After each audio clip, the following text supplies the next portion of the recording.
মাসুদ রানা সিরিজের গল্প হামলা অষ্টম এবং শেষ পর্ব। একটু দম নিয়ে শুরু করলো ও।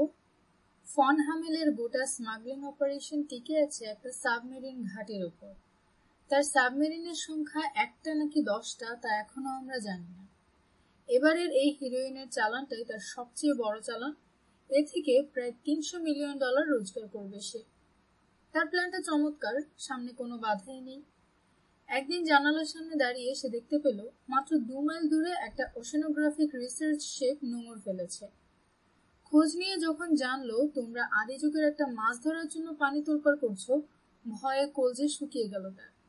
কারণ তোমাদের যে কোনো একজন ডাইভার পানির নিচে ডুব দিয়ে মাছের খোঁজ করার সময় তার গোপন ঘাঁটি দেখা পেয়ে যেতে পারে। সাবমেরিন ঘাঁটি আবিষ্কার হওয়া মানে সেই সাথে তার স্মাগলিং এর পদ্ধতিও জানাজানি হয়ে যাওয়া।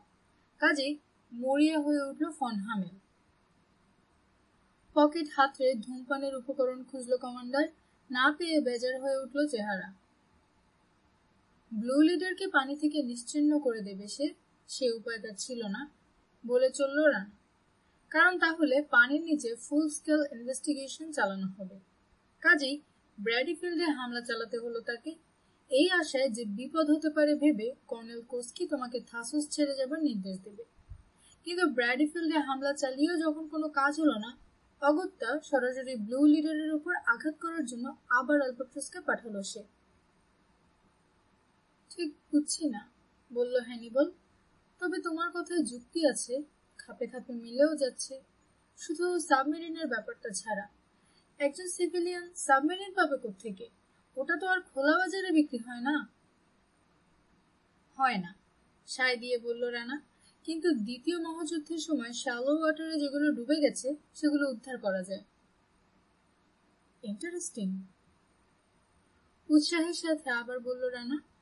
কাজটা প্রফেশনাল ডাইভারদের, কিন্তু একটা টিম তৈরি করতে যথেষ্ট সময় দরকার ইন্টারপোলের, অতটা সময় পাওয়া যাবে না। কথাটা পুরো নয়, অর্ধেক সত্যি। যা করার এখনই করতে হবে।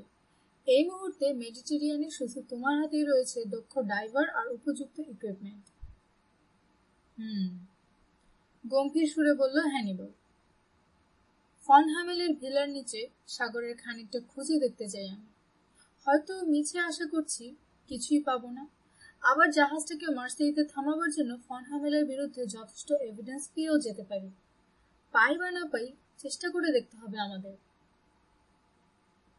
কিছু বলল না হ্যানিবল, চেহারায় গভীর চিন্তা আর মনোনিবেশের ছাপ ফুটে উঠল। গোলাপি আলবাট্রসের কথা নিশ্চয়ই ভুলে যাওনি? জানতে চাইল রানা। পানিতে ডুব দিতে পারলে আমরা হয়তো সেটাকেও পেয়ে যেতে পারি। রানার দিকে তাকালো হ্যানিবল, মনে মনে ভাবল, এমন মানুষ দেখিনি আর, কোনো মতে আশা ছাড়ে না। ঠিক আছে, সাহায্য করব। জানি আমার কোর্ট মার্শালের সময় নিজের মাথার চুল ছিঁড়ব আর অভিশাপ দেব তোমাকে, কিন্তু এই মুহূর্তে তোমার মতো একজন নাছোড়বান্দাকে এড়িয়ে যাবার ক্ষমতা আমার নেই। তবে কোর্ট মার্শাল হলে একটা হইচই পড়ে যাবে, খবরের কাগজে আমার নাম ছাপা হবে, এটুকুই সান্ত্বনা। সে ভাগ্য করে আসেনি তুমি, হেসে উঠে বলল রানা। কিভাবে কি করলে তোমার নাম কোর্ট মার্শাল হবে না বলে দিচ্ছি। যাই ঘটুক না কেন তুমি বলবে ক্লিফের নিচে একটা শেলফ থেকে মেরিন স্পেসিমেন জোগাড় করার জন্য ডাইভার নামিয়েছিলে তুমি। যদি কোনো অস্বস্তিকর অঘটন ঘটেই বলবে ওটা একটা দুর্ঘটনা মাত্র। ওয়াশিংটন বিশ্বাস করলেই হয়। মেসেজে অ্যাডমিরাল কি বলেছেন এরই মধ্যে ভুলে গেছো?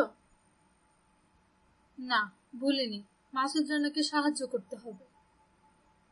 ঠিক তাই করতে যাচ্ছ তুমি, কাজেই দুশ্চিন্তার কিছু নেই তোমার। পকেট থেকে রুমাল বের করে মুখ মুছল কমান্ডার। এখান থেকে কোথায় যাচ্ছি আমরা? কোথাও যাবার দরকার নেই তোমার, টিমটা তৈরি করে ফেলো। বিকেলের মধ্যে সব ইকুইপমেন্ট ফ্যান টেইলে জোড়া করো। টিমের সাথে সময় মতো কথা বলবো আমি। হাত ঘড়ি দেখলো কমান্ডার। 9টা। 5 মিনিটের মধ্যে ডাইভ দেওয়ার জন্য তৈরি করতে পারি ওদেরকে। 3 ঘন্টা অপেক্ষা করতে বলছো কেন? ঘুম বাকি পড়েছে, এই 3 ঘন্টায় সেটা আদায় করে নিতে চাই। মৃদু হেসে বলল রানা। সারফেসের 60 ফুট নিচে নেমে ঢুলতে চাই না। ভালো কথা, আমার একটু উপকার করো দেখি। বলো। চোখে প্রশ্ন নিয়ে তাকালো রানা। যত তাড়াতাড়ি পারো মেয়েটাকে তীরে পাঠিয়ে দাও, তা না হলে আমার ক্রু আর বিজ্ঞানীদের চরিত্র ঠিক রাখা যাবে না। কৃত্রিম গাম্ভীর্য ফুটে উঠল হ্যানিবলের চেহারায়। আমার নিজের কথাটা না হয় নাই বললাম। ডাইভ থেকে ফিরে আসার আগে নয়, বলল রানা। যতক্ষণ জাহাজে আছে ওর উপর নজর রাখার লোক পাবো আমরা। ওর উপর নজর?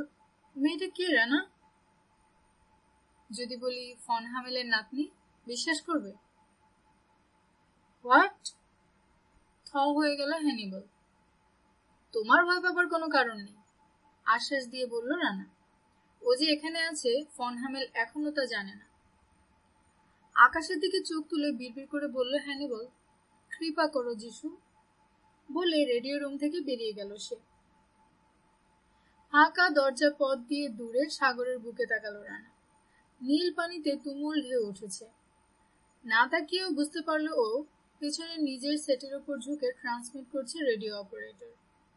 ক্লান্ত লাগলো ওর, ইচ্ছে হলো এখানে কোথাও শুয়ে ঘুমিয়ে পড়ে। মাফ করবেন স্যার, পেছন থেকে বলল রেডিও অপারেটর, এগুলো আপনার কমিউনিকেশন। একটু ঘুরে নিঃশব্দে হাত বাড়ালো রানা। এটা 6টার সময় এসেছে মিউনিক থেকে, বলল অপারেটর। বাকি দুটো এসেছে 7টায় বার্লিন থেকে। ধন্যবাদ। আর কিছু? আর এই শেষটা স্যার, এর ব্যাপারটা ঠিক বুঝলাম না। কল সাইন নেই, রিপিট নেই, সাইন অফ নেই, শুধু মেসেজ। মেসেজগুলো নিল রানা, সবচেয়ে ওপরের কাগজে চোখ বুলালো। ধীরে ধীরে গম্ভীর একটু হাসি ফুটল ওর ঠোঁটে। মেসেজটা হুবহু এইরকম। মেজর মাসুদ রানা, নুমাশে blow leader, 1 hour down, 9 to go, HZ। Any reply major? বলেই আটকে ওঠার মতো ক্ষীণ শব্দ করলো রেডিও অপারেটর। কি ব্যাপার? দ্রুত জানতে চাইল রানা। তুমি অসুস্থ নাকি? হ্যাঁ, মানে সকাল থেকে শরীরটা ভালো নেই স্যার, বোধহয় ফ্লু। পেটটা খামচে ধরে মুখ বিকৃত করলো সে, সেই সাথে পেট ব্যথা।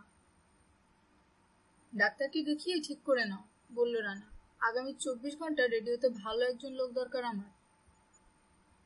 জোর করে একটু হাসলো অপারেটর। হঠাৎ যদি মারা না যায়, আমার উপর ভরসা রাখতে পারেন মেজর। রেডিও রুম থেকে বেরিয়ে জাহাজের ডাক্তারকে খুঁজে বের করলো রানা। তাকে অপারেটরের কথা জানিয়ে ঢুকলো কমান্ডারের কেবিনে। সব পর্দা ফেলা, ভেতরটা অন্ধকার মতো। ভেন্টিলেটর দিয়ে ঢুকে কেবিনটাকে ঠান্ডা করে রেখেছে বাতাস। ডেস্কের উপর আবছা একটা মূর্তিকে বসে থাকতে দেখলো ও। মোনা। ভাঁজ করা একটা হাঁটুর উপর থুতনি রেখেছে সে। দরজা বন্ধ হবার আওয়াজ পেয়ে মুখ তুলে তাকালো। এত দেরি করলে যে? জানতে চাইল সে।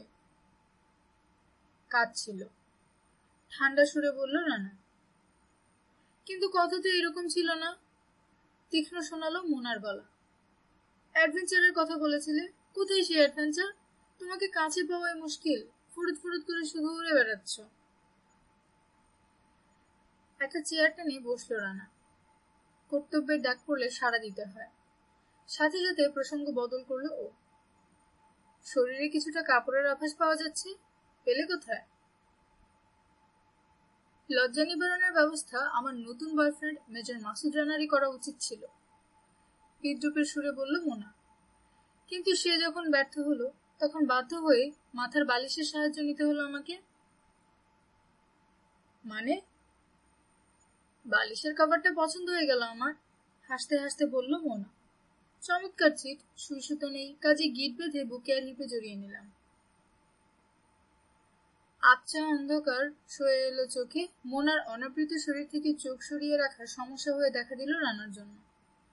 চেহারায় একটু কাঠিন্য ফুটিয়ে তুলে বলল ও, তোমার সাথে সিরিয়াস একটা আলাপ আছে আমার। কয়েক সেকেন্ড অবাক হয়ে তাকিয়ে থাকলো মোনা। কিছু বলতে গেল, কিন্তু শেষ মুহূর্তে সামলে নিল নিজেকে। কাজ ঝাঁকিয়ে বলল, কেমন যেন রহস্য আছে তোমার আচরণে। আমার কয়েকটা প্রশ্নের উত্তর দাও। বলো। তোমার নানার স্মাগলিং অপারেশন সম্পর্কে কি জানো তুমি? বিস্ফোরিত হলো মোনার চোখ। তোমার কথা আমি বুঝতে পারছি না। রানার চেহারা আরো কঠিন হলো। আমার ধারণা পারছো। তুমি পাগল হলে নাকি? বিস্মিত কণ্ঠে বলল মোনা। আমার নানা একটা শিপিং লাইন্সের মালিক, তার মতো একজন ধনী মর্যাদাবান মানুষ চোরাচালানের মতো নোংরা কাজে জড়াবে কেন? আর সবার কাছে যা নোংরা তোমার নানার কাছে তা নোংরা নয়। একটা জিনিসই সে চায়, তা হলো আরো টাকা। এই টাকার জন্য করতে পারে না এমন কোনো কাজ নেই। হতভম্ব চেহারা নিয়ে তাকিয়ে থাকলো মোনা। তুমি থাসুসে আসার আগে শেষবার কবে ফন হামেলকে দেখেছ? থাসুসে আসার আগে শেষবার সে একেবারে ছোটবেলায়, বলল মোনা। হঠাৎ ঝড়ের মধ্যে পড়ে সেইল বোট উল্টে যাওয়ায় আইল অফ ম্যানে আমার মা বাবা ডুবে মারা যায়। নানা তখন ওদের সাথেই থাকতো, আমিও। নানাই আমাকে বাঁচায়। সেই দুর্ঘটনার পর থেকে নানা আমার সাংঘাতিক কেয়ার নিতে শুরু করে। সবচেয়ে ভালো বোর্ডিং স্কুলে পাঠায়। যখন যত টাকা দরকার চেয়েছি দিয়েছে। আমার বাচ্চার কথা কখনো ভুলেনি। ও কি তোমার মায়ের বাবা, মানে তোমার আপন নানা? না, তা হবে কেন, আমার মায়ের মামা, সেই সূত্রে আমার নানা। তাই? কিন্তু তোমার এসব কথার মানে? আমার আরো প্রশ্ন আছে, মোনাকে বাধা দিয়ে বলল রানা। সেই ছোটবেলায় দেখেছ, তারপর এই দেখা হলো, তাই না? হ্যাঁ। কেন মাঝখানে লম্বা সময়টা দেখা হয়নি কেন? লেখাপড়া নিয়ে ব্যস্ত ছিলাম আমি, বলল মোনা। তাছাড়া যতবারই থাসসে আসতে চেয়েছি ততবারই চিঠি লিখে নানা জানিয়েছে সে এখন সাংঘাতিক ব্যস্ত, ব্যবসা নিয়ে মহাঝামেলায় আছে, পরে এক সময় নিজেই ডেকে পাঠাবে। কিন্তু পড়াশোনা শেষ করে আমি ধৈর্য ধরতে পারিনি। ক্ষীণ একটু হাসি দেখা গেল মোনার ঠোঁটে। কিছু না জানিয়ে, কোনো খবর না দিয়ে সোজা চলে এসেছি থাসসে। ওর অতীত সম্পর্কে কি জানো তুমি? কি করে জানবো? অবাক দেখালো মোনাকে। নিজের ব্যাপারে আলাপ করলে তো। কিন্তু আমি জানি নানা স্মাগলার নয়। মোনা যে মিথ্যে কথা বলছে সে ব্যাপারে রানার মনে কোনো সন্দেহ নেই। মেয়েটাকে ব্যথা দিতে খারাপ লাগলো, কিন্তু রূঢ় সত্যি কথাগুলো না বলেও পারল না। তোমার নানা একটা শয়তান। এই যে আজ দেখছো মাল্টি মিলিয়নিয়ার হয়ে বসে আছে, এর জন্য হাজার লোককে খুন করেছে সে, তা একমাত্র খোদাই জানে। তার সাথে গলা পর্যন্ত তুমিও ডুবে আছো মোনা। গত 20 বছরে যে কটা ডলার খরচ করেছো সবগুলো রক্ত মাখা। তার মধ্যে কিছু ডলার শুধু রক্ত নয়, অবোধ শিশু আর অবলা মেয়েদের চোখের পানিতেও ভেজা। লাফ দিয়ে ডেস্ক থেকে নেমে দু কোমরে হাত রাখলো মোনা। এই গাঁজাখুরি গল্প তুমি আমাকে বিশ্বাস করতে বলো? 20 শতাব্দীতে এ ধরনের ঘটনা ঘটে না। তুমি মিথ্যা কথা বলছো, সব মানানো। এতক্ষণে সত্যি সত্যি ভয় পেয়ে গেছে সে। রানার বিশ্বাস চমৎকার অভিনয় করছে মোনা। মিথ্যে কথা বলার স্বভাব নয় আমার। বলেছি আমি কিছু জানি না, সেটাই সত্যি। কিছুই জানো না? ভিলায় আমাকে খুন করার মতলব করেছিল ফন হামেল, তুমি জানতে না? টেরেসে বসে চমৎকার অভিনয় করলে চোখে টলমল করে উঠল পানি। স্বীকার করছি বোকা বানাতে পেরেছিলে, কিন্তু খুব বেশি সময়ের জন্য নয়। জানতে পারি কোত্থেকে শিখেছো অভিনয়টা? রানা, শুধু শুধু প্রলাপ বকছো তুমি, বিশ্বাস করো। মাথা নাড়ল রানা। কিন্তু তোমার আচরণ ঠিক উল্টো কথা বলে। টানেল থেকে বেরোবার সময় টুরিস্ট গাইড আমাদেরকে যখন গ্রেফতার করলো তখনই তুমি ধরা পড়ে গেছো। আমাকে দেখি তুমি যে শুধু অবাক হয়েছিলে তাই নয়, প্রায় অক্ষত দেখে ভ্যাবাচাকা খেয়ে গিয়েছিলে। ধীরে ধীরে এগিয়ে এসে রানার সামনে হাঁটু গেড়ে বসে পড়ল মোনা। রানার একটা হাত ধরল সে। Please please, oh God, Rana বলো কি করলে আমার কথা বিশ্বাস করবে তুমি? চেয়ার ছেড়ে উঠে দাঁড়ালো রানা। চোখ নামিয়ে দেখলো মুখ তুলে ওর দিকে করুণ দৃষ্টিতে তাকিয়ে আছে মোনা। সত্যি কথা বলো, তাহলেই হবে, বলল রানা। ঢিলে হয়ে থাকা বুকের ব্যান্ডেজটা একটানে খুলে ফেললো ও। মোনার কোলের উপর ফেললো সেটা। দেখেছো তোমার ডিনারের নিমন্ত্রণ রক্ষা করতে গিয়ে কতটা লাভ হয়েছে আমার। তোমার প্রিয় নানা তার কুকুরের খাবার হিসেবে টানেলে পাঠিয়েছিল আমাকে। চোখ দুটো ঢুলু ঢুলু হয়ে উঠল মোনার। রানা, মাথা ঘুরছে, শরীর খারাপ লাগছে আমার। রানার ইচ্ছে হলো ঝুঁকে পড়ে বুকে তুলে নেয় ওকে, চোখ মুছিয়ে দিয়ে চুমু খায়। নরম গলায় বলে দুঃখিত, কিন্তু সেসব কিছু না করে চেহারাটা আরো কঠোর করে তোলার চেষ্টা করলো ও। ন্যাকামি রাখো, রূঢ় কণ্ঠে বলল ও। ভেবেছ চোখে পানি দেখলেই গলে যাব আমি? মোনার ঢুলু ঢুলু চোখ জোড়া হঠাৎ দপ করে জ্বলে উঠল। রানার মুখের দিকে কয়েক সেকেন্ড তাকিয়ে থাকার পর ফিসফিস করে বলল, ফন নানার কথা বলছো? কিন্তু তুমি কি শয়তান, পাষাণ? তুমি খুন হয়ে গেলে খুশি হতাম আমি। মোনার দু চোখে ঘৃণা ফুটে উঠতে দেখল রানা, কিন্তু সেই সাথে মনে হলো দৃষ্টিতে বিষাদের ছায়াও ডানা মেলেছে। আমি না বলা পর্যন্ত এই জাহাজেই থাকছো তুমি। আমাকে আটকে রাখার কোনো অধিকার নেই তোমার। নেই, কিন্তু পারি। জাহাজের লোকেরা সবাই পাকা সাঁতারু, পালাবার চেষ্টা করলে ধরা পড়ে যাবে, কথাটা ভুলো না। কি মনে করো নিজেকে? কতদিন আটকে রাখতে পারবে তুমি আমাকে? আমার প্ল্যানটা যদি কাজে লেগে যায়, আজ বিকেলের মধ্যে ঘাট থেকে নামিয়ে পুলিশের হাতে তুলে দেব তোমাকে। তীক্ষ্ণ হলো মোনার দৃষ্টি। কিসের প্ল্যান? মোনার পটল চেরা চোখ জোড়া অদ্ভুত এক মোহ বিস্তার করলো রানার মনে। দৃষ্টি ফিরিয়ে নিয়ে বলল ও, আজ ভোরের একটু আগে তোমার নানার একটা জাহাজে চড়েছিলাম আমি। কি পেয়েছি কল্পনাও করতে পারবে না তুমি। বলেই মোনার দিকে তাকালো ও, কিন্তু মুখের ভাব দেখে বুঝলো না কিছুই। জাহাজ বলতে ফেরিতে চড়েছি বার কয়েক। বোকা বোকা দেখালো মোনাকে। কি পেতে পারো আমার পক্ষে তা আন্দাজ করা সম্ভব নয়। পিছিয়ে এসে বাঙ্কের উপর বসলো রানা, হেলান দিল, মুখের সামনে হাত তুলে অলস ভঙ্গিতে একটা হাই তুলল। কিছুক্ষণ অপেক্ষা করে যখন দেখলো রানা কথা বলতে চাইছে না, জিজ্ঞেস করলো মোনা, কি পেয়েছ? মানে নানা জাহাজ থেকে কি পেয়েছো তুমি? মাথা নেড়ে নিঃশব্দে হাসলো রানা। মেয়েলি কৌতূহল একবার জাগলে দমিয়ে রাখা কঠিন, তাই না? এত যখন জানতে চাইছো, একটা আন্ডার ওয়াটার কেভের ম্যাপ পেয়েছি আমি। কেভ? হ্যাঁ, কেভ। তোমার সাধু নানা ওই গুহা থেকেই তো ব্যবসা চালায়।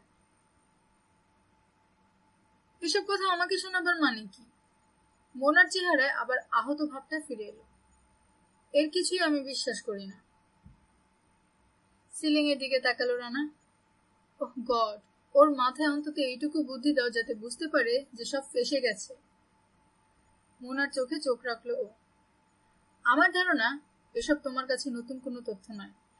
ইন্টারপোল, পুলিশ, নার্কোটিক ব্যুরো এদের সবার চোখে ধুলো দিতে পারে ফন হামেল, কিন্তু তুমি তার সাথে এক বাড়িতে থেকে কিছুই জানো না, এ হতে পারে না। প্রলাপ বকছো তাই কি? আজ ভোর 4:30টার সময় তোমার নানার জাহাজ ডলফিন ভিলার নিচে সাগরে নোঙর ফেলে। ওই জাহাজের সাথে হিরোইন ছিল, সেটা তোমার অজানা থাকার কথা নয়, সবাই জানে। জানতে পারে, মুখ কালো করে বলল মোনা। আমি জানি না। বুঝলাম, তোমাকে স্বীকার করানো আমার কম্য নয়, কিন্তু জেনে রাখো, কিছু না জানার ভান করে তোমার নানার কোনো উপকারে লাগতে পারবে না তুমি। একদিন জাদু দেখিয়েছে সে, কিন্তু তাকে বেকুব বানাবার মতো দু একটা জাদু আমরাও এখন দেখাবো। কিছুক্ষণ রানার মুখের দিকে চুপ করে তাকিয়ে থাকার পর মৃদু কণ্ঠে জানতে চাইল মোনা, কি করতে চাও তুমি? লোকজন নিয়ে পানিতে ডুব দেব, যতক্ষণ না কেভটা খুঁজে পাই। ভিলার ঠিক নিচে ক্লিফ পিসের গোড়ায় থাকার কথা ওটার। ভেতরে ঢুকে ইকুইপমেন্টের এভিডেন্স যা কিছু পাই সিজ করব, আটক করব তোমার প্রিয় নানাকে, তারপর পুলিশ ডাকবো। তুমি পাগল হয়ে গেছো, অসহায়ভাবে মাথা নেড়ে বলল মোনা। মরিচিকার পেছনে ছুটছো, কি করে বোঝাবো এসব কিছুই সত্যি নয়। প্লিজ প্লিজ পাগলামি বাদ দিয়ে মাথা ঠান্ডা করো। কেঁদে কুকিয়ে আমাকে বোকা বানাতে পারবে না মোনা। তোমার নানা আর তার টাকা ধরে নাও সব হারিয়েছো তুমি। বেলা 1টায় ডুব দিতে যাচ্ছি আমরা। আবার একটা হাই তুললো রানা। এখন যদি কিছুটা দয়া করো, একটু চোখ বুঝতে পারি আমি। নিঃশব্দে কেঁদে ফেললো মোনা। ধীরে ধীরে ঘুরে দাঁড়ালো সে, বেরিয়ে গেল কমান্ডারের কেবিন থেকে। দরজা বন্ধ হবার আওয়াজ পেল রানা। মেয়েটা কি সত্যি কিছু জানে না? তা কি করে হয়? হয়তো সবটা নয়, কিন্তু জানে। ভাবতে ভাবতে ঘুমিয়ে পড়ল রানা। প্রতি মুহূর্তে আকারে বড় হচ্ছে ঢেউগুলো, উঁচু হতে হতে সুন্দর ছোটখাটো পাহাড় হয়ে উঠছে এক একটা। মাথায় গজাচ্ছে সাদা ফেনার ঝুঁটি, তারপর ঝুঁটি সহ মাথার দিকটা সাপের ফনার মতো বেঁকে যাচ্ছে। কয়েক সেকেন্ড পর পর এই আকৃতির বিশাল ঢেউ একের পর এক গুঁতো মারছে খাড়া নেমে আসা পাহাড় প্রাচীরের গায়ে, জোর আওয়াজ তুলে বিস্ফোরিত হচ্ছে।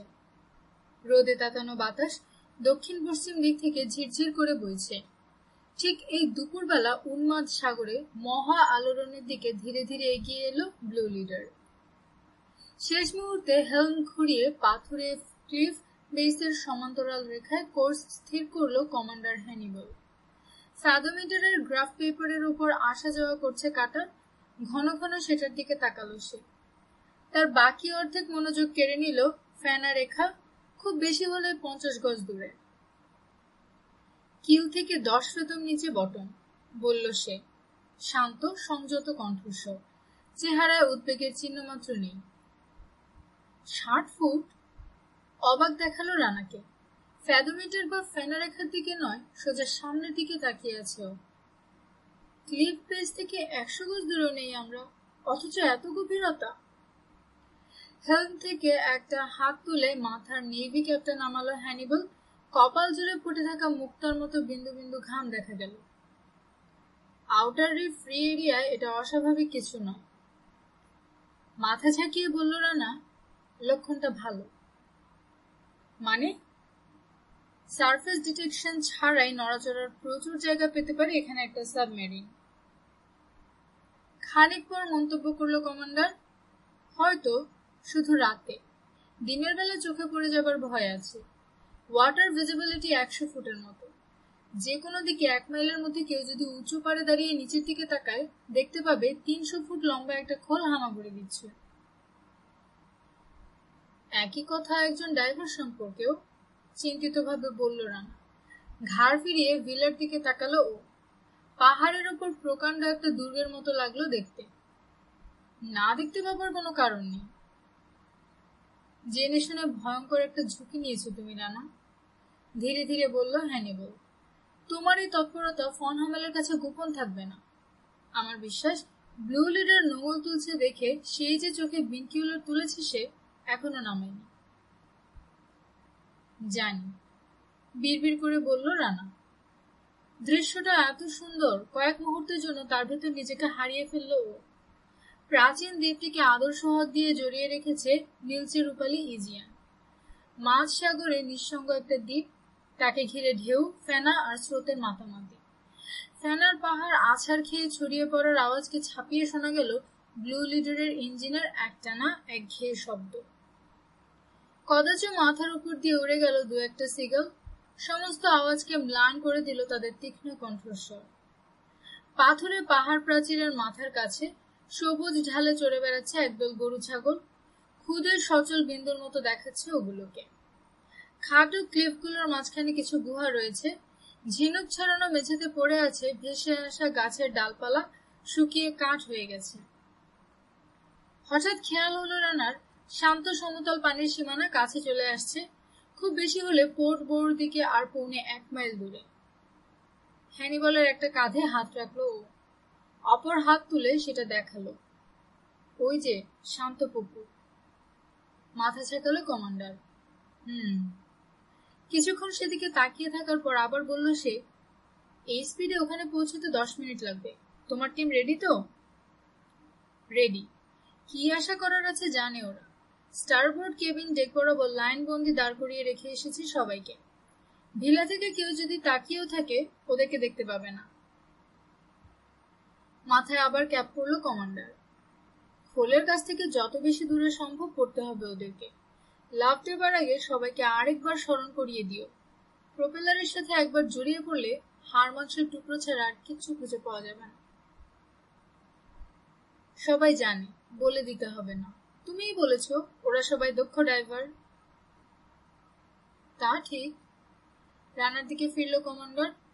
আরো 3 মাইল শোর লাইনের গা ঘেঁষে এগোবো আমি, তাতে ফন হামেলকে একটা ভুল ধারণা পাইয়ে দেয়া যেতে পারে। অতদূর এগোতে দেখে সে হয়তো ভাববে সাগরের নিচেটা চার্ট করার জন্য এটা আমাদের রুটিন সাইডিং কোর্স। অসহায় ভঙ্গিতে কাঁধ ঝাঁকালো সে। হয়তো মিছেই আশা করছি, হয়তো ফন হামেল এরই মধ্যে আমাদের উদ্দেশ্য টের পেয়ে গেছে। প্রসঙ্গটা এড়িয়ে গেল রানা। ঝুঁকিটা নিয়ে নিজেই কেমন একটু দ্বিধায় পড়ে গেছে ও। কি ভাবছে সে কথা বলে হ্যানিবলের উদ্বেগ বাড়াতে চায় না। জানতে চাইল, কখন ফিরে আসছো তুমি? ফেরার পথে এখানে সেখানে থামবো, তারপর এখানে পৌঁছবো 2:10-এ। তার মানে সাবমেরিনটাকে খুঁজে বের করে বেরিয়ে আসতে 50 মিনিট সময় পাবে তোমরা। ব্রেস্ট পকেট থেকে একটা সিগার বের করে ধরালো কমান্ডার। তুমি আর সবাইকে নিয়ে জাহাজের অপেক্ষায় থাকবে, মনে আছে তো? সাথে সাথে উত্তর দিল না রানা। তারপর ধীরে ধীরে হাসি ছড়িয়ে পড়লো ওর সারা মুখে। অবাক দেখালো হ্যানিবলকে। হাসির কিছু বলেছে কি? তুমি আমাকে এক বুড়োর কথা মনে করিয়ে দিলে, বলল রানা। মেজর জেনারেল রাহাত খানের চেহারাটা ভেসে উঠল ওর চোখের সামনে। আমাকে কোথাও পাঠাতে হলে দুশ্চিন্তায় কাহিল হয়ে পড়ে, যদিও চেহারায় বা কথায় সেটার কোনো প্রকাশ থাকে না। হেয়ালির সময় নয় এটা, গম্ভীর সুরে বলল হ্যানিবল। কয়েক সেকেন্ড চুপ করে থাকার পর আবার বলল সে, তোমরা যদি ফিরে না আসো, অন্তত জানি কোথায় খোঁজ করতে হবে। রানার দিকে ফিরল সে। নাও, তৈরি হও, ডাইভিং গিয়ারের ভেতর ঢোকো। হুইল হাউস থেকে স্টারবোর্ড কেবিন ডেকে নেমে এলো রানা। ওর নির্দেশের মধ্যে 5 জন লোক অপেক্ষা করছে ওখানে। বুদ্ধিমান, উৎসাহী লোকেরা। রানার মতোই, শুধু কালো বিকিনি সুইম ট্রাঙ্ক পরে আছে সবাই। এয়ার ট্যাঙ্কের স্ট্র্যাপ বাঁধতে আর ব্রিদিং রেগুলেটর অ্যাডজাস্ট করতে ব্যস্ত সবাই। তারপর প্রত্যেকে যার যার ইকুইপমেন্ট রিচেক করে নিল। পাশাপাশি দাঁড়িয়ে আছে ওরা। সবচেয়ে কাছের ড্রাইভার ডক্টর ইব্রাহিম খালেদ পায়ের আওয়াজ পেয়ে মুখ তুলে তাকালো রানার দিকে। আপনার ডাইভিং গিয়ার রেডি করে রেখেছি মেজর। আশা করি সিঙ্গেল হোস রেগুলেটরই যথেষ্ট হবে। এই ট্রিপে নুমা আমাদেরকে জোড়া হোস ইস্যু করেনি। সিঙ্গেলেই হবে, বলল রানা। পায়ে একজোড়া ফিন পরে নিল ও। গোড়ালের উপর স্ট্র্যাপ দিয়ে বেঁধে নিল একটা ছুরি। মাস্কটা মাথায় আটকে রেখে স্নরকেল অ্যাডজাস্ট করল। ওয়াইড অ্যাঙ্গেল টাইপ মাস্ক, দৃষ্টিসীমার রেঞ্জ 180 ডিগ্রি। এরপর এয়ার ট্যাঙ্ক আর রেগুলেটর। 40 পাউন্ড ওজনের ট্যাঙ্ক হার্নেস নিয়ে ধস্তাধস্তি করতে যাবে ও। এই সময় লোমশ দুটো হাত এক ঝটকায় সেটাকে ওর পিঠের উপর তুলে ধরল। আমি থাকতে তুমি কেন এত কষ্ট করতে যাবে? একগাল হেসে বলল বেন। ভাবছিলাম কোথাও পড়ে নাক ডেকে ঘুমাচ্ছ বোধহয়। কি যে বলো, তোমাকে যুদ্ধে পাঠাচ্ছি, ঘুম কি আসে? নিচের পানির দিকে কয়েক সেকেন্ড তাকিয়ে থাকলো বেন। আরে, একবারে কাঁচের মতো। হ্যাঁ। 6 ফুটি পোল স্পিয়ারের কাটা লাগানো প্রান্তটা খাপ মুক্ত করে বাটের দিকে ফিট করা রাবার স্লিং এর ইলাস্টিসিটি পরীক্ষা করল রানা। পড়া যা দিয়েছি সব মুখস্থ করেছ তো? সন্দেহ থাকলে ধরো, দেখো পারি কিনা। তোমার আত্মবিশ্বাস দেখে আমি সন্তুষ্ট, কিন্তু তোমার সাথে আমি যেতে পারছি না বলে। সেজন্য মন খারাপ করো না বৎস, বলল রানা। এখানেও তোমাকে ব্যস্ত রাখার জন্য অনেক কাজ পড়ে আছে। ওসব ব্যাপারে মোটেও দুশ্চিন্তা করো না ওস্তাদ, সব দেখবো আমি। Enjoy your swim and have fun. দুবার বাজলো জাহাজের বেল। তার মানে কমান্ডার রানাকে জানালো আর 1 মিনিট বাকি আছে। ফিন পরা পা নিয়ে আড়ষ্ট ভঙ্গিতে ছোট একটা প্ল্যাটফর্মে চলে এলো রানা। ফুলের কিনারা ছাড়িয়ে পানির উপর খানিকটা ঝুলে আছে সেটা। আবার বেল বাজলে আমরা ঝাঁপ দেব। আর কিছু বলল না রানা, কারণ কি করতে হবে সবারটা জানা আছে। আরো একটু জোরে চেপে ধরলো ড্রাইভাররা তাদের স্পিয়ার গান, তাকালো পরস্পরের দিকে। সবার মনেই এক চিন্তা, যথেষ্ট দূরে পড়তে না পারলে চিরকালের জন্য প্রপেলারের কাছে একটা হাত বা পা জমা রাখতে হবে। রানার কাছ থেকে ইঙ্গিত পেয়ে প্ল্যাটফর্মের পেছনে সার বেঁধে দাঁড়ালো সবাই। মাস্ক নামিয়ে চোখ ঢাকার আগে আরেকবার ওর সামনে দাঁড়ানো লোকগুলোকে ভালো করে দেখে নিল রানা। পানির নিচে প্রত্যেককে যাতে আলাদাভাবে চেনা যায় সেজন্য ওদের শারীরিক কাঠামো, আকৃতি ইত্যাদি গভীর মনোযোগের সাথে মনের পর্দায় টুকে রেখেছে সে। ওর সবচেয়ে কাছে রয়েছে ইব্রাহিম খালেদ, জিওফিজিসিস্ট, দলের একমাত্র নিগ্রো। জন নিমো, ছোটখাটো পেটা শরীর, জাহাজের ইঞ্জিনিয়ার, তার ফিনের রং নীল। রানার বিশ্বাস ঘুষোঘুষি মারামারি ভালোই পারে সে। এরপর লালদারি, জোসেফ সিকো, মেরিন বায়োলজিস্ট, রবার্ট লিন ওদের মধ্যে সবচেয়ে লম্বা, 6 ফুট 6 ইঞ্চি, মেরিন বোটানিস্ট। এরপর উইলিয়াম ডিক, দলের ক্যামেরাম্যান। স্পিয়ার গানের বদলে ফ্ল্যাশ সহ 35mm ক্যামেরা নিয়েছে সে। মাস্ক নামিয়ে চোখ ঢেকে নিল রানা। পানির উপর চোখ বুলালো আরেকবার। প্ল্যাটফর্মের নিচে দিয়ে আগের চেয়ে মন্থর গতিতে ছুটছে পানি। ব্লু লিডারের স্পিড কমিয়ে 3 নটে নামিয়ে এনেছে কমান্ডার। বোঝ হারিয়ে জাহাজের সামনে চলে গেল রানার দৃষ্টি। পানির গায়ে কোথাও কোনো চিহ্ন নেই, তবু চোখের দৃষ্টি স্থির রেখে বিশেষ একটা স্পট বেছে নিতে চেষ্টা করলো ও। এখন থেকে যে কোনো মুহূর্তে লাফ দিয়ে পড়বে সেখানে। ঠিক এই সময় হুইল হাউসে দাঁড়িয়ে শেষবারের মতো ফ্যাথোমিটারের কাঁটা আর এবড়োখেবড়ো পাহাড় প্রাচীরের দিকে তাকালো কমান্ডার হ্যানিবল। ধীরে ধীরে উঁচু হয়ে উঠল তার একটা হাত। রেল লাইনটা হাতড়ালো, স্পর্শ পেয়ে মুঠোর ভেতর নিল সেটা। অপেক্ষা করলো 1 সেকেন্ড, তারপর খুব দ্রুত টান দিল একবার। দুপুরের গরম বাতাসে ছড়িয়ে পড়লো ধাতব আওয়াজটা। ফেনার উপর দিয়ে ছুটে গিয়ে বাড়ি খেলো পাহাড় প্রাচীরে। নিস্তেজ প্রতিধ্বনি হয়ে ফিরে আসতে শুরু করলো আবার জাহাজের দিকে। রানা কিন্তু প্রতিধ্বনি ফিরে আসা পর্যন্ত অপেক্ষা করলো না। মাস্কটা এক হাতে দিয়ে জায়গা মতো ধরে রেখে অপর হাতে পোল স্পিয়ার নিয়ে প্ল্যাটফর্ম থেকে সাগরে লাফ দিল ও। মাথার উপর সারফেস আবার জোড়া লাগার আগেই ফিন ছুটতে শুরু করলো। 5 সেকেন্ডে 15 ফুট এগুলো। কাঁধের উপর দিয়ে তাকাতে জাহাজের খোলটাকে গাঢ় একটা ছায়ার মতো দেখতে পেল। মাথার উপর দিয়ে ধীরে ধীরে সরে যাচ্ছে। যতটা কাছে তার চেয়ে অনেক বেশি কাছে বলে মনে হলো ভয়াল দর্শন জোড়া প্রোপেলারকে।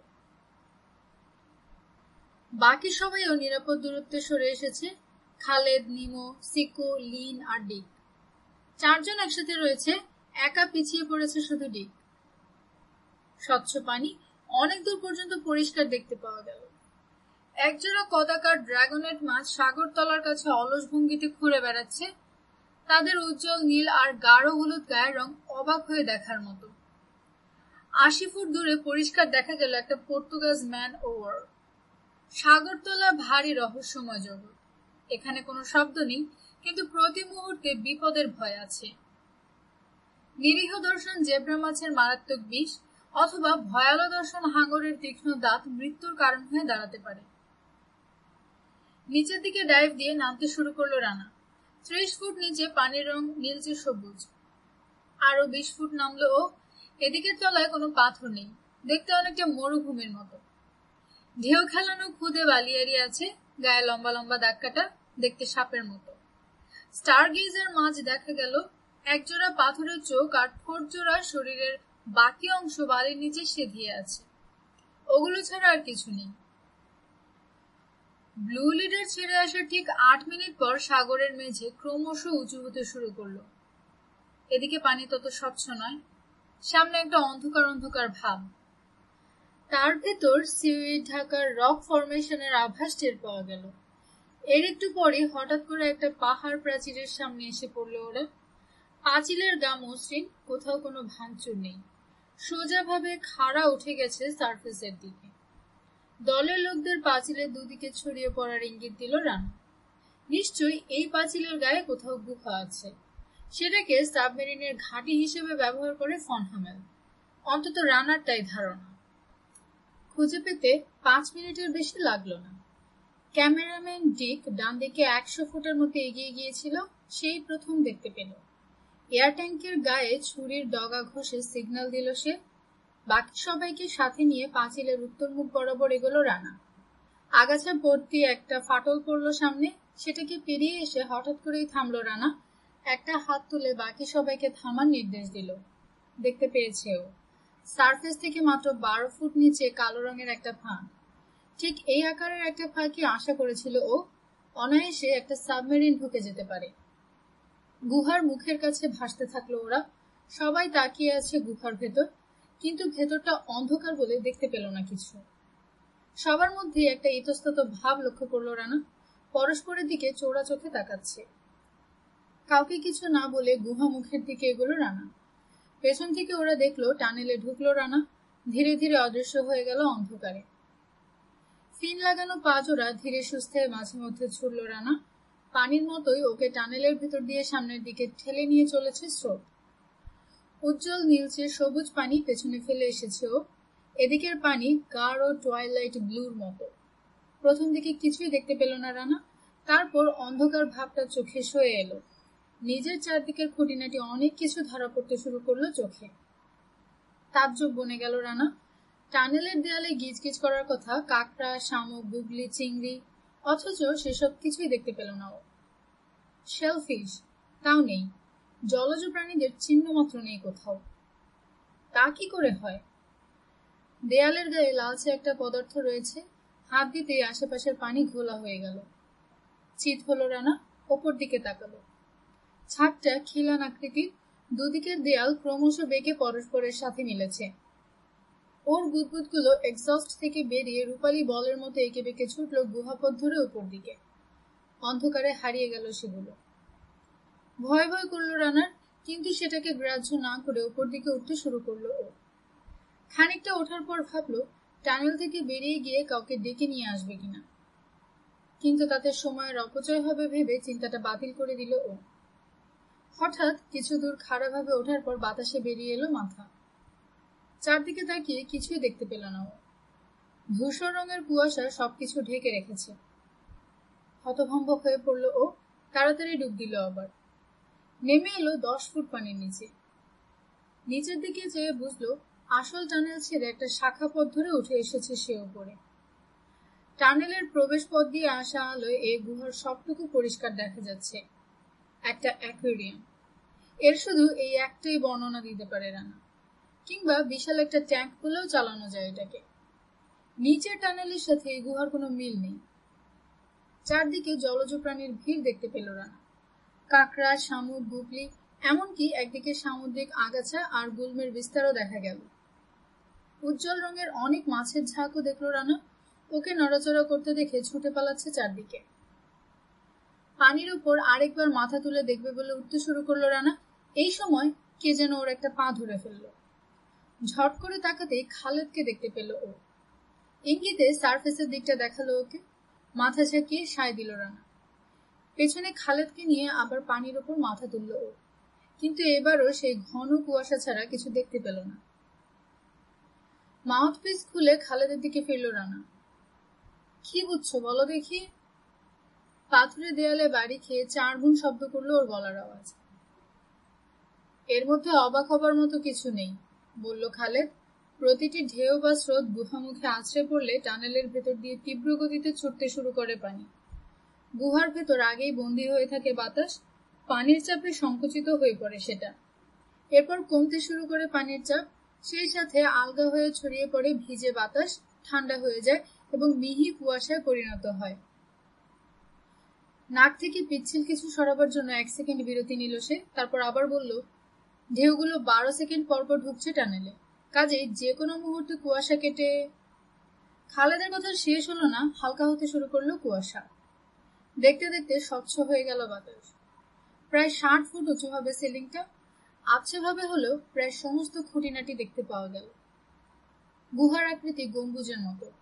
শ্যাওলা, পাথরের শেলফ ইত্যাদি সবই আছে। নেই শুধু মানুষের তৈরি কোনো ইকুইপমেন্ট। দেয়ালগুলো এবড়োখেবড়ো, অসমতল।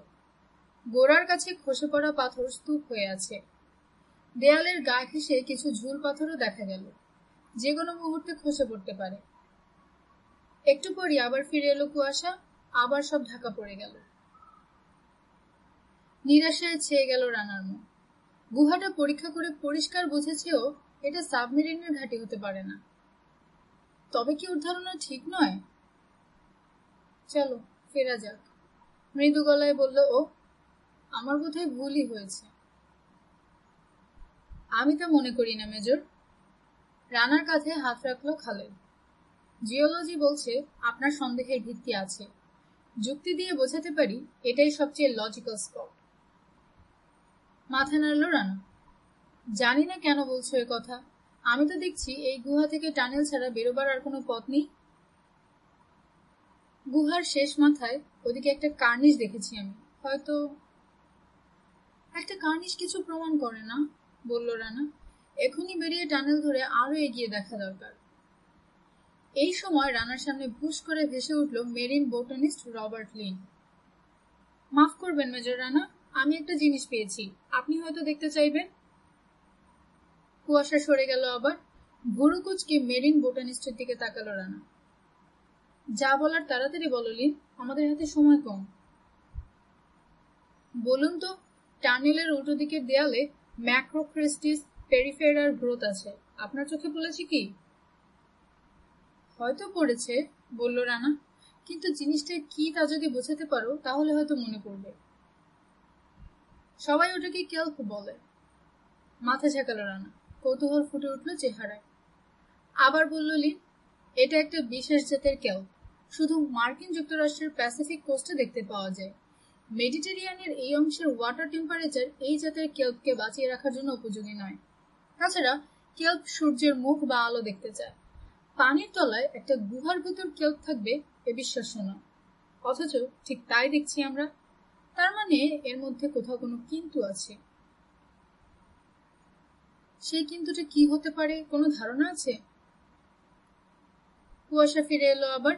লিনের মুখ পরিষ্কার দেখতে পেল না রানা, কিন্তু তার দৃঢ় কণ্ঠস্বর শুনতে কোনো অসুবিধা হলো না।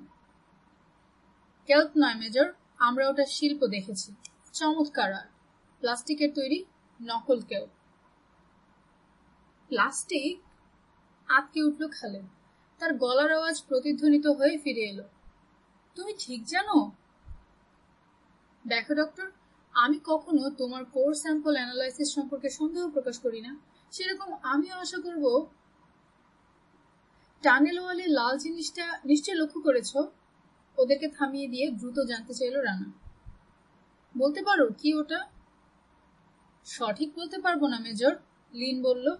কোন ধরনের পেইন্ট বা কোটিং হবে। আমি বলতে পারবো বলে মনে হয় মেজর। কুয়াশা সরে যেতে নিজেদের মধ্যে জন নিমোকে দেখতে পেল ওরা। জিনিসটা পেইন্টই, রেড অ্যান্টিফাউলিং পেইন্ট, জাহাজের খোল রং করার জন্য ব্যবহার করা হয়। এতে আর্সেনিক থাকে, সেই জন্যই টানেলে কিছু গজায়নি। হাত ঘড়ির ডায়ালে চোখ বুলালো রানা। সময় শেষ হয়ে আসছে, সম্ভবত এটাই সেই জায়গা।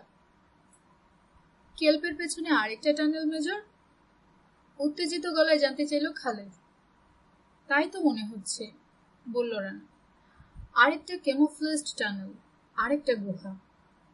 সব জানতার ভঙ্গিতে মাথা ঝাঁকালো রানা।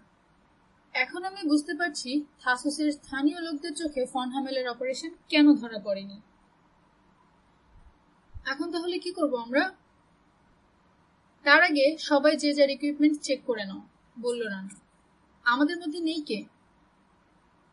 ইকুইপমেন্ট ওকে, একই কথা বললো ওরা কজন। সবশেষে খালেদ জানালো, শুধু ডিক নেই এখানে। আচমকা গুহাটা উজ্জ্বল নীলচে আলোয় উদ্ভাসিত হয়ে উঠল। হাসলো না কেউ। তিক্ত কণ্ঠে দুঃখ প্রকাশ করলো ক্যামেরাম্যান ডিক। সম্ভাব্য প্রশস্ত লেন্স অ্যাঙ্গেল পাবার জন্য গুহার শেষ প্রান্তে চলে গিয়েছিল সে, এখন ফিরে আসতে শুরু করলো। এরপর যখন শাটার টিপবে তার আগে সেক্স শব্দটা উচ্চারণ করতে বলল। পরামর্শটা এলো সিকোর কাছ থেকে। সেক্স শব্দটার অর্থ তোমরা জানো? কৌতুক করে বলল ডিক। জানলে জানে আমাদের রেডিও অপারেটর। মেজর রানার গার্লফ্রেন্ড এত থাকতে সেবা যত্ন করার জন্য বেছে নিয়েছে ওই ব্যাটা নীরস। ঠিক, সমর্থন করলো সিকো। আমিও লক্ষ্য করেছি, রেডিও অপারেটরকে 5 মিনিট পর পর কফি তৈরি করে খাওয়াচ্ছিল। রানার ঠোঁটের কোণে ক্ষীণ এক টুকরো হাসি ফুটে উঠেই মিলিয়ে গেল। কাউকে কিছু না বলে নিচের দিকে ডাইভ দিল ও। বাকি সবাই অনুসরণ করলো ওকে। পরস্পরের মাঝখানে 10 ফুট করে ব্যবধান। নকল কেল্পের জঙ্গল এতই ঘন যে একরকম দুর্ভেদ্যই বলা যায়। মোটা মোটা শাখা নিচে থেকে সারফেসের দিকে উঠে গেছে, পথে ছড়িয়ে পড়েছে চারদিকে। ঠিকই বলেছিলেন, শিল্পকর্মই বটে। 1 হাত দূর থেকেও আসল নাকি প্লাস্টিক বোঝা অসম্ভব। স্ট্র্যাপ থেকে ছুরি খুলে জঙ্গল কেটে ভেতরে ঢুকতে শুরু করলো রানা। কঠোর পরিশ্রম করে দ্বিতীয় আরেকটা টানেলে ঢুকলো ও। ডায়ামিটারে প্রথমটার চেয়ে এটা বড়, কিন্তু লম্বায় ছোট। 4 বার জোরে পা ছুড়ে পানি থেকে নতুন একটা গুহায় মাথা তুলল ও। এখানেও সেই কুয়াশা। প্রথমে কিছুই দেখতে পেল না, এক মুহূর্ত পর হুশ করে আওয়াজ তুলে রানার পাশে আরেকজন মাথা তুলল। মেজর, সব ঠিক আছে? খালেদের গলা। এরপর একে একে সিকো, নিমো, ডিক আর লিন পানির উপর মাথা তুলল। কিছু দেখতে পেলেন মেজর? জানতে চাইল সিকো। এখনো পাইনি, মৃদু কণ্ঠে বলল রানা। চোখে পলক নেই ওর। ভিজের সাথে সাথে গম্বুজ আকৃতির গুহার চারদিকে দৃষ্টি বুলালো। কুয়াশা সরে যেতে শুরু করেছে, কিন্তু আবছা অন্ধকার ভাবটা পুরোপুরি কাটেনি। মনে হলো অস্পষ্ট কি যেন দেখতে পেল ও। সত্যি নাকি কাল্পনিক ঠিক ঠাউর করতে পারল না। আকৃতিটা ক্রমশ একটু একটু করে গাঢ় হয়ে উঠল। তারপর হঠাৎ করেই পরিষ্কার চেনা গেল জিনিসটাকে। নিরেট একটা গড়ন, চিনতে অসুবিধে হলো না। মসৃণ কালো ধাতব খোল, নিঃসন্দেহে একটা সাবমেরিনের। মাউথপিস খুলে সাঁতরাতে শুরু করলো রানা। কাছে পৌঁছে সাবমেরিনের বো প্ল্যান আঁকড়ে ধরলো, ছোট্ট একটা লাফ দিয়ে উঠে বসলো ডেকে। সাবমেরিনটা পাওয়া গেলে ওর প্রতিক্রিয়া কি হবে তা নিয়ে কম করেও 12-10 চিন্তা ভাবনা করেছে রানা। এখন সেটার উপর উঠে বসে অনুভব করলো রাগ এবং ঘৃণায় সারা শরীর রি করছে ওর। এই সাবমেরিন কত শত টন বেআইনি ড্রাগস বহন করেছে তার হিসেব করা অসম্ভব ব্যাপার।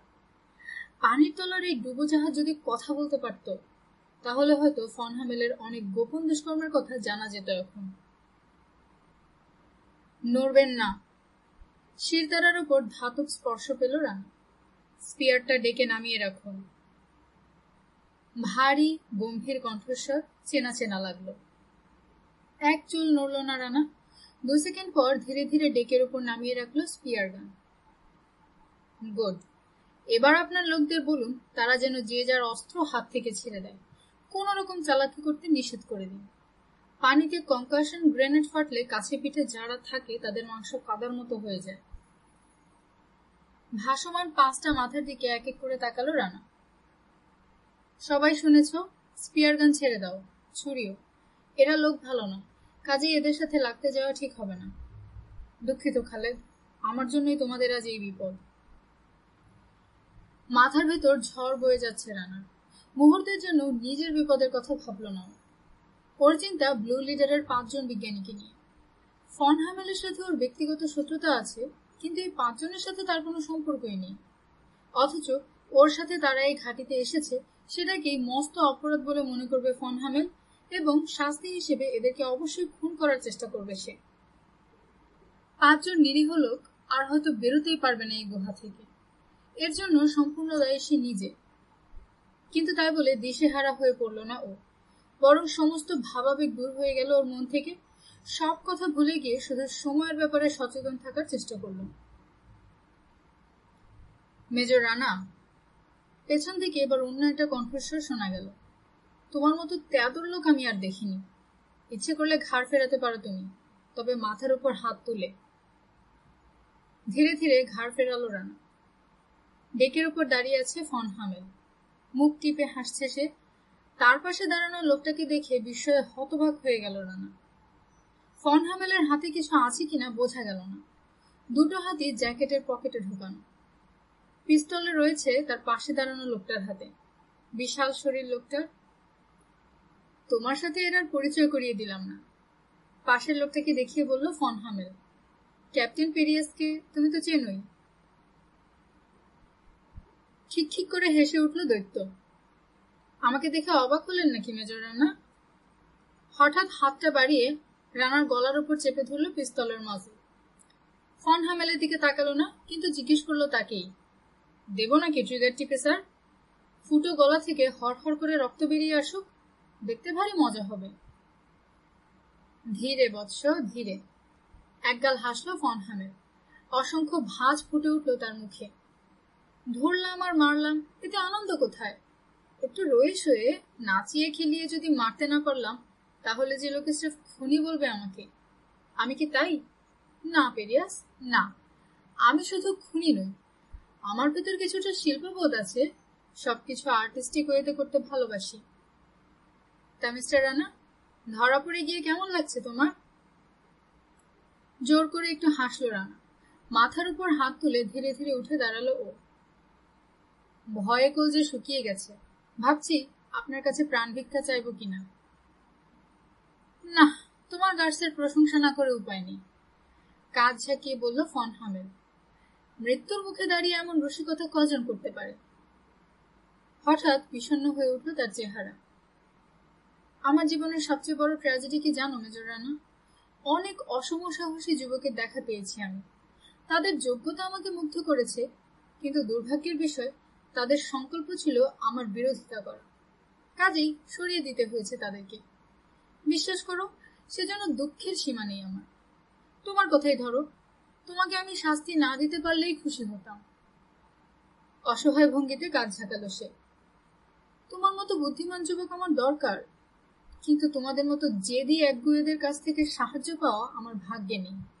কাজেই শাস্তি না দিয়েও কোনো উপায় থাকে না। জানি জ্বর শুদ্ধ উপড়ে ফেলতে না পারলে আমার সর্বনাশ করবে তোমরা। আপনার সর্বনাশ শুধু সময়ের ব্যাপার ফন হামেল, বলল রানা। সেই সময়ও ঘনিয়ে এসেছে। রানা নিজের কানেই কথাগুলো অর্থহীন শোনাল। শুভ কাজে দেরি করতে নেই, অধৈর্যের সাথে বলল পেরিয়াস। একে আমার হাতে ছেড়ে দিন স্যার, একে মজা বুঝিয়ে তারপর এর বন্ধুটাকে ধরব। তুমি বোধহয় বেনের কথা বলছো। ঠোঁট বাঁকা করে হাসল রানা। তোমার কপাল খারাপ, এবার তাকে নিয়ে বেরোইনি আমি। তাহলে তার পাওনাটুকু আপনাকে ভোগ করতে হবে। শান্তভাবে হাসতে হাসতে রানাকে লক্ষ্য করে গুলি করল পেরিয়াস। পাথরের দেয়াল ঘেরা গুহার ভেতর গুলির আওয়াজটা বজ্রপাতের মতো শোনাল। রানা অনুভব করলো গরম একটা লোহার রড ঢুকে গেল ওর গায়ের ভেতর। তাল সামলাবার চেষ্টা করলো ও। টলমল করতে করতে পিছিয়ে গেল দুপা। কিভাবে যেন দাঁড়িয়ে থাকতে পারলো ও। 9 মিলিমিটারের বুলেট উরুর মাংস ফুটো করে বেরিয়ে গেছে। 1/2 ইঞ্চির জন্য ছুঁতে পারেনি হাত। অনুভব করলো পায়ে যেন আগুন ধরে গেছে। কিন্তু অনুভূতিটা দ্রুত মিলিয়ে গেল। অসাড় লাগলো গোটা পা। সত্যিকার যন্ত্রণা শুরু হবে একটু পর, জানেও। আহ পেরিয়াস, হালকা তিরস্কারের সুরে বলল ফন হামেল। তোমাকে নিয়ে আর পারা গেল না। চোখের বদলে চোখ, এই তোমার নীতি, তাই না? অনেক সময় পাবে, একটু সবুর করো। তার আগে আরো গুরুত্বপূর্ণ কাজ সারতে হবে আমাদের। রানার দিকে ফিরে আবার একগাল হাসল সে। দুঃখিত মেজর রানা, কিন্তু এসবের জন্য যে তুমিই দায়ী সেটা নিশ্চয়ই স্বীকার করবে। পেরিয়াস যে রেগে আছে, সেজন্য ওকে তুমি দোষ দিতে পারো না। ওর এমন এক জায়গায় লাথি ঝেড়েছ তুমি, আরো হপ্তা 2 ল্যাংচাতে হবে বেচারিকে। দাঁতে দাঁত চাপলো রানা। হিস হিস শব্দ বেরোলো ওর গলা থেকে। আরো জোরে মারিনি সেজন্য নিজের ওপর রাগ হচ্ছে আমার। পানিতে ভেসে থাকা লোকগুলোর দিকে তাকালো ফন হামেল। যে যা ডাইভিং ইকুইপমেন্ট খুলে ফেলে দাও, তারপর ডেকে উঠে এসো সবাই, জলদি, আমাদের হাতে সময় নেই। নিমোর চেহারায় ভয়ের লেশ মাত্র নেই। কটমট করে ফন হামেলের দিকে তাকালো সে। মরার সময় হয়ে এসেছে, বয়সের তো গাছ পাথর নেই, স্মাগলিং করতে লজ্জা করে না আপনার? নিমোধনতেই সিকো বলল, এখানে আমরা ভালোই আছি। কাজ ঝাঁকালো ফন হামেল। Hands, light. হঠাৎ এক সারে জোড়া ওভারহেড ফ্লাড লাইট জ্বলে উঠল। উজ্জ্বল আলোয় চোখ ধাঁধিয়ে গেল সবার। গুহার ভেতরটা সিলিং থেকে পানির সারফেস পর্যন্ত আলোকিত হয়ে উঠল। আলোটা চোখে শুয়ে এলো ধীরে ধীরে। রানা দেখলো একটা ভাসমান ডকে নোঙর করা হয়েছে সাবমেরিনটা। একটা টানেলের মুখ থেকে শুরু হয়েছে কাঠের ডক, প্রায় চৌকো আকৃতি, লম্বায় 200 ফুট, চওড়ায় কিছু কম। ছোটখাটো একটা ফুটবল খেলার মাঠ। ডকের ওপর ডান দিকে দেয়ালে ঝুলে আছে একটা কার্নিশ। তার উপর স্টেন গান হাতে নিয়ে দাঁড়িয়ে আছে 5 জন সবুজ ইউনিফর্ম পরা লোক, মূর্তির মতো স্থির। স্টেন গান তাক করে আছে নিচে ওদের দিকে। যা বলছে শোনো, মৃদু গলায় বলল রানা। আবার ফিরে এলো কুয়াশা, কিন্তু ফ্লাড লাইটের আলোয় দেখা গেল সব। বুঝতে অসুবিধা হলো না, এতগুলো চোখকে ফাঁকি দিয়ে পালাবার কোনো উপায় নেই। সবার আগে সিকো আর লিন উঠে এলো ডেকে, তারপর খালেদ আর ডিক, সবশেষে নিমো। ডিকের হাতে এখনো ঝুলছে ক্যামেরাটা। রানার এয়ার ট্যাঙ্ক খুলতে সাহায্য করলো খালেদ। পাটা দেখতে দিন আমাকে মেজর। রানাকে ধীরে ধীরে ডেকের উপর বসালো সে। ওয়েট বেল্ট থেকে লেড ওয়েট সরিয়ে নাইলন ওয়েভিং দিয়ে ক্ষতটা জড়ালো। সাথে সাথে বন্ধ হয়ে গেল রক্ত পড়া। নিঃশব্দে হাসল সে। ব্যাপারটা কি বলুন তো? আপনার দিকে ফিরলেই দিকে রক্ত ঝরছে। মার খাওয়া কুত্তার মতো স্বভাব হয়ে গেছে। কথার মাঝখানে থেমে গেল রানা। আবার সরে যাচ্ছে কুয়াশা। ডকের অপর প্রান্তটা দেখা গেল। ওদিকে আরেকটা সাবমেরিন রয়েছে, এতক্ষণ চোখে পড়েনি। দুটো সাবমেরিন, একটার সাথে আরেকটাকে মিলিয়ে দেখলো ও। ওরা যেটা রয়েছে সেটার গায়ে কোথাও কোনো প্রজেকশন নেই। দ্বিতীয় সাবটা অন্যরকম। প্রথমটার মতো ওটার কোনিং টাওয়ার সরিয়ে ফেলা হয়নি। ওদের থেকে পেছন ফিরে নিজেদের কাজে ব্যস্ত দেখা গেল তিনজন লোককে। ডেকের ওপর বিধ্বস্ত একটা প্লেন রয়েছে, সেটা থেকে মেশিন গান বের করছে তারা। কোত্থেকে উদয় হয়েছিল গোলাপি অ্যালবাট্রাস বোঝা গেল, বলল রানা। পুরনো জাপানি আইবোট, ছোট স্কাউট প্লেন অনায়াসে ওঠানামা করতে পারে ডেক থেকে। দ্বিতীয় মহাযুদ্ধের পরে ওগুলো ব্যবহার করা হয়নি বলেই আমার ধারণা। হয়নি, মুচকি হেসে বলল ফন হামেল। তুমি ওটাকে আইডেন্টিফাই করতে পেরেছো দেখে গর্ব অনুভব করছি আমি। ওটার ব্যক্তিগত ইতিহাস জানতে চাও? আপত্তি নেই। 1945 সালে আইওজিমার কাছে একটা মার্কিন ডেস্ট্রয়ার ডুবিয়ে দিয়েছিল ওটাকে। 1951 সালে মুনমুন লাইন্স ওটাকে উদ্ধার করে। দুর্গম অথবা প্রবেশাধিকার নেই এমন সব এলাকায় ছোটখাটো কার্গো পৌঁছে দেবার জন্য এই সাবমেরিন আর খুদে এয়ারক্রাফটের তুলনা হয় না। আপনি আমার অনেক প্রশংসা করেছেন, বিদ্রুপের সুরে বলল রানা। এবার আমি আপনার কিছু প্রশংসা করতে চাই। এইরকম একটা অ্যান্টিক এয়ারক্রাফট নিয়ে যুক্তরাষ্ট্রের বিমান ঘাঁটি আক্রমণ করা সাংঘাতিক নার্ভ দরকার। আপনি একটা প্রতিভা, তা না হলে এইরকম একটা আশ্চর্য বুদ্ধি আপনার মাথায় এলো কিভাবে? ধন্যবাদ, মুখ টিপে হাসলো ফন হামেল। সেদিন আমার সাথে ডিনারে বসে তুমি আন্দাজ করেছিলে প্লেনটা সাগরের কোথাও থেকে উদয় হয়েছিল। সত্যের প্রায় কাছাকাছি ধারণা করতে পেরেছিলে তুমি। টানেলের মুখের পাশে ছোট একটা কার্নিশ, সেখানেও দুজন সশস্ত্র লোককে দেখা গেল। তাদের দিকে চোখ রেখে শুরু করলো রানা। অ্যান্টিক অ্যালবাট্রাস? তুমি ঠিক আসল অ্যালবাট্রাস বলতে পারো না, ভুল ধরিয়ে দেবার সুরে বলল ফন হামেল। বলতে পারো অ্যালবাট্রাসের নকল এয়ারক্রাফট। ছোট একটা জায়গা থেকে ওঠানামা করতে পারে এমন একটা প্লেন দরকার ছিল আমার। অ্যালবাট্রাস D3 ডিজাইনটা ব্যবহার করেছি আমি, কিন্তু ইঞ্জিন লাগিয়েছি আরো আধুনিক। ডিজাইনটা ব্যবহার করার উদ্দেশ্য ওইরকম পুরনো একটা খোলস দেখে কারো মনে অহেতুক কোনো সন্দেহের উদ্রেক করবে না। দুঃখ এই যে ওটা আর আকাশের মুখ দেখবে না। মাথাটা একটু কাত করে ফন হামেলের দিকে তাকালো রানা। একটা প্লেনের জন্য এত দুঃখ? নিজের সর্বনাশ দেখে যে দুঃখটা পাবেন সেটা রাখবেন কোথায়? খোঁজাটা গ্রাহ্য করলো না ফন হামেল, বলল, ওটা আমার ডেলিভারি প্লেন ছিল। অস্ত্র দিয়ে সাজাবো বা যুদ্ধে পাঠাবো এইরকম কোনো প্ল্যান আমার ছিল না। প্ল্যানটা তাহলে মাথায় গজালো কেন? ব্র্যাডি ফিল্ডের রিসার্চ শিপে হামলা চালাবার জন্য বাধ্য হয়ে মেশিন গান ফিট করতে হলো, বলে চলল ফন হামেল। স্যাবোটেজের সাহায্য নিলাম, কিন্তু বোকা কমান্ডার হ্যানিবল বিপদটা টের পেল না। থাসাস ছেড়ে যাবার কোনো লক্ষণই দেখা গেল না তার মধ্যে। পানির নিচে আমার কর্মকাণ্ড টুরিস্ট ডাইভার বা স্থানীয় সাঁতারুদের চোখে ধরা পড়ার কোনো ভয় ছিল না, কিন্তু ট্রেনিং পাওয়া একজন ওশান সায়েন্টিস্টের কথা আলাদা। বুঝতেই পারছো আমার পক্ষে ঝুঁকিটা নেওয়া সম্ভব ছিল না। হামলার প্ল্যানটা আমি এখনো মনে করি চমৎকার ছিল। ব্লু লিডারকে থাসাস ছেড়ে চলে যাবার নির্দেশ দেওয়া ছাড়া আর কিছু করার ছিল না কর্নেল লিকোস্কির।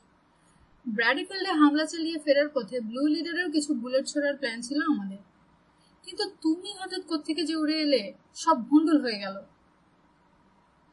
জিভ আর টাকরা দিয়ে চুক চুক আওয়াজ করলো রানা। এটা যদি 1919-20 সাল হতো, অ্যালবাট্রাসকে ঘায়াল করার জন্য বীরশ্রেষ্ঠ পদক পেয়ে যেতাম আমি, কি বলেন? বেচারা কার্ল, ফোর্স করে একটা দীর্ঘশ্বাস ফেলল ফন হামেল। তাই তো, সেই পিপিংটনকে দেখছি না কেন? মাথাটা 1 সেকেন্ডের জন্য নিচু করে রাখলো ফন হামেল। ভাব দেখে মনে হলো শোকে কাতর হয়ে পড়েছে। তারপর মাথা তুলে বিড়বিড় করে বলল, সেই তো পাইলট ছিল। সাগরে যখন পড়লো অ্যালবাট্রাস, বেচারা কার্ল ওটার ভেতর আটকা পড়ে গেছিল। আমরা পৌঁছবার আগেই মারা যায় সে। আচমকা কঠোর বিভৎস হয়ে উঠল বুড়ো জার্মানের চেহারা। তুমি আমার প্রিয় শোফার কাম পাইলট এবং একটা কুকুরকে খুন করেছো মেজর রানা। জানো এর জন্য তোমাকে আমি কি শাস্তি দিতে পারি?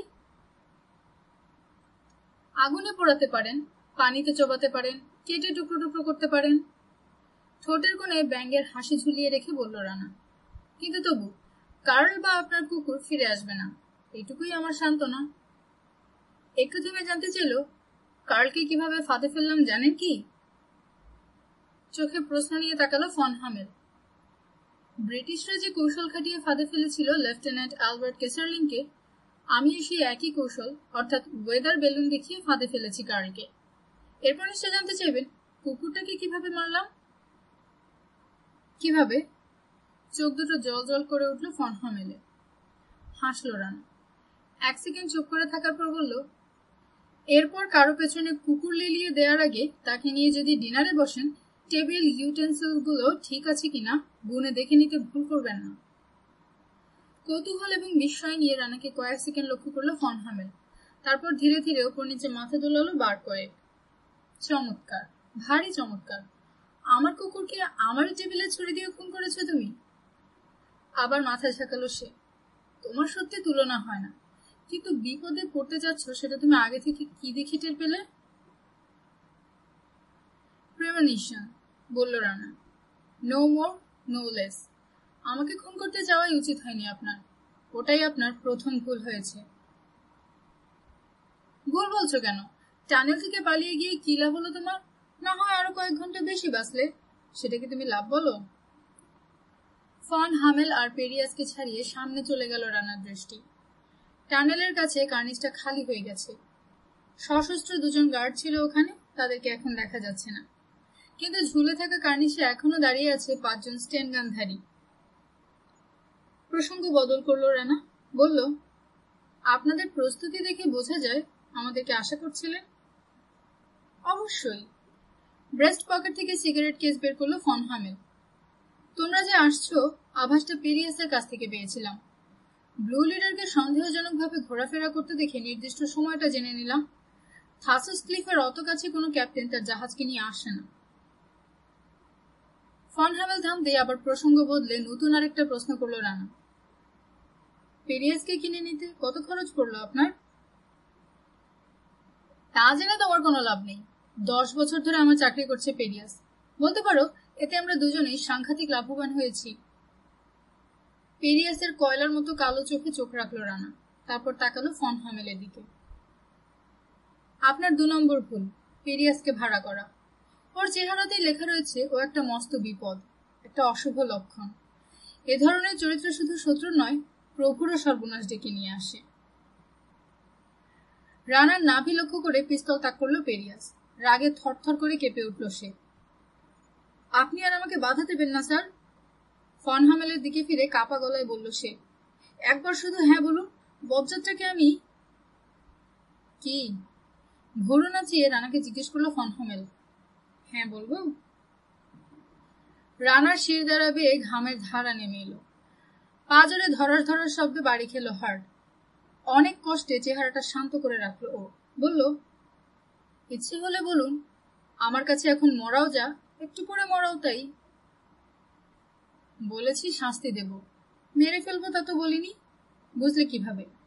আবার সেই প্রেমনিশন মেজর রানা? সাথে সাথে বলল রানা, হঠাৎ কিছু ঘটে যাওয়া আমার পছন্দ নয়। বলতে পারেন সারপ্রাইজের উপর আমার সাংঘাতিক ঘৃণা। বলুন কিভাবে, কখন? বা হাতটা ঝাঁকি দিয়ে চোখের সামনে তুলল ফন হামেল। রিস্ট ওয়াচের ডায়ালে চোখ বুলালো। ঠিক 11 মিনিট পর। তার বেশি দেবার মতো সময় আমার হাতে সত্যি নেই মেজর রানা, আমি দুঃখিত। 11 মিনিট পরে কেন? এখনই নয় কেন? ঘর ঘর করে উঠল পেরিয়াসের গলা।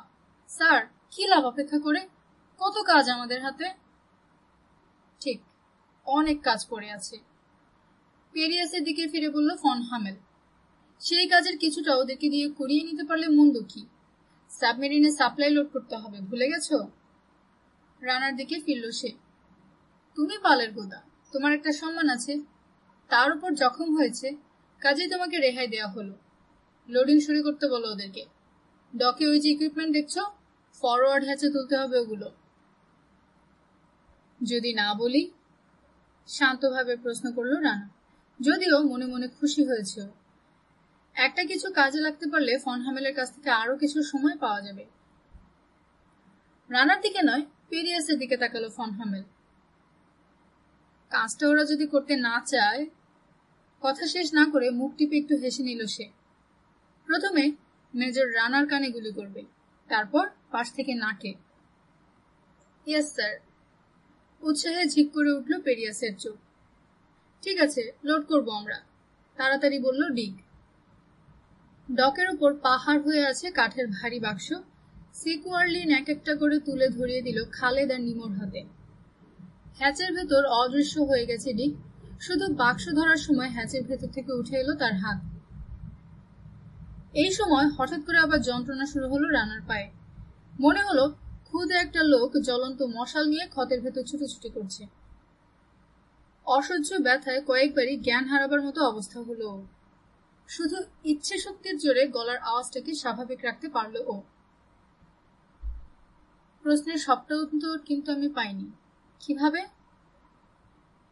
কখন মরতে হবে সেটা জানাই কি যথেষ্ট নয়? আগেই বলেছি, চমক আমি পছন্দ করি না। কয়েক সেকেন্ড স্থির দৃষ্টিতে রানার চোখে তাকিয়ে থাকলো ফন হামেল।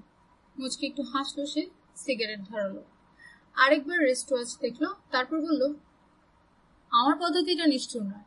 মানুষকে ধরে ধরে যারা জ্যান্ত কবর দেয় তারা আমার এই পদ্ধতি দেখে বলতে বাধ্য হবে আমি দয়ার সাগর, আমার মনটা ভারী নরম। ভাবছো কি সেই পদ্ধতি, তাই না? ঠোঁট টিপে হাসলো আবার। তোমার খুব চেনা সেটা, একেবারে সহজ। একটু থেমে ধীরে ধীরে নাটকীয় সুরে বলল সে, তোমাদেরকে পিস্তলের গুলি দিয়ে মারা হবে। ঝেড়ে একটা লাথি কষল রানা বুড়ো হামেলের তলপেটে। শয়তানটা কোপ করে একটা আওয়াজ তুলে ডেকের উপর ছটফট করতে করতে মারা গেল দেখে অদ্ভুত এক তৃপ্তি আর আনন্দে আপ্লুত হয়ে উঠল ওর শরীর আর মন। আসলে এটা কল্পনা। লাথি মারা তো দূরের কথা, এক চুল নড়তে পর্যন্ত পারল না। এক মুহূর্ত চিন্তা করে বলল ও, সাপ্লাই আর ইকুইপমেন্ট লোড করছেন, বিধ্বস্ত আলবাট্রাস থেকে মেশিন গান খুলে নিলেন। এসব দেখে বুঝতে পারা যায় আপনারা কেটে পড়ছেন, পাত্তারি গুটিয়ে কোথাও পালিয়ে যাওয়া হচ্ছে, তাই না? ফন হামেলের চেহারায় ভাবের কোনো প্রকাশ লক্ষ্য করা গেল না। আবার বলল রানা, আপনারা কেটে পড়ার 5, 10 কি 30 মিনিট পর এক্সপ্লোসিভ চার্জ ডিটোনেট করা হবে।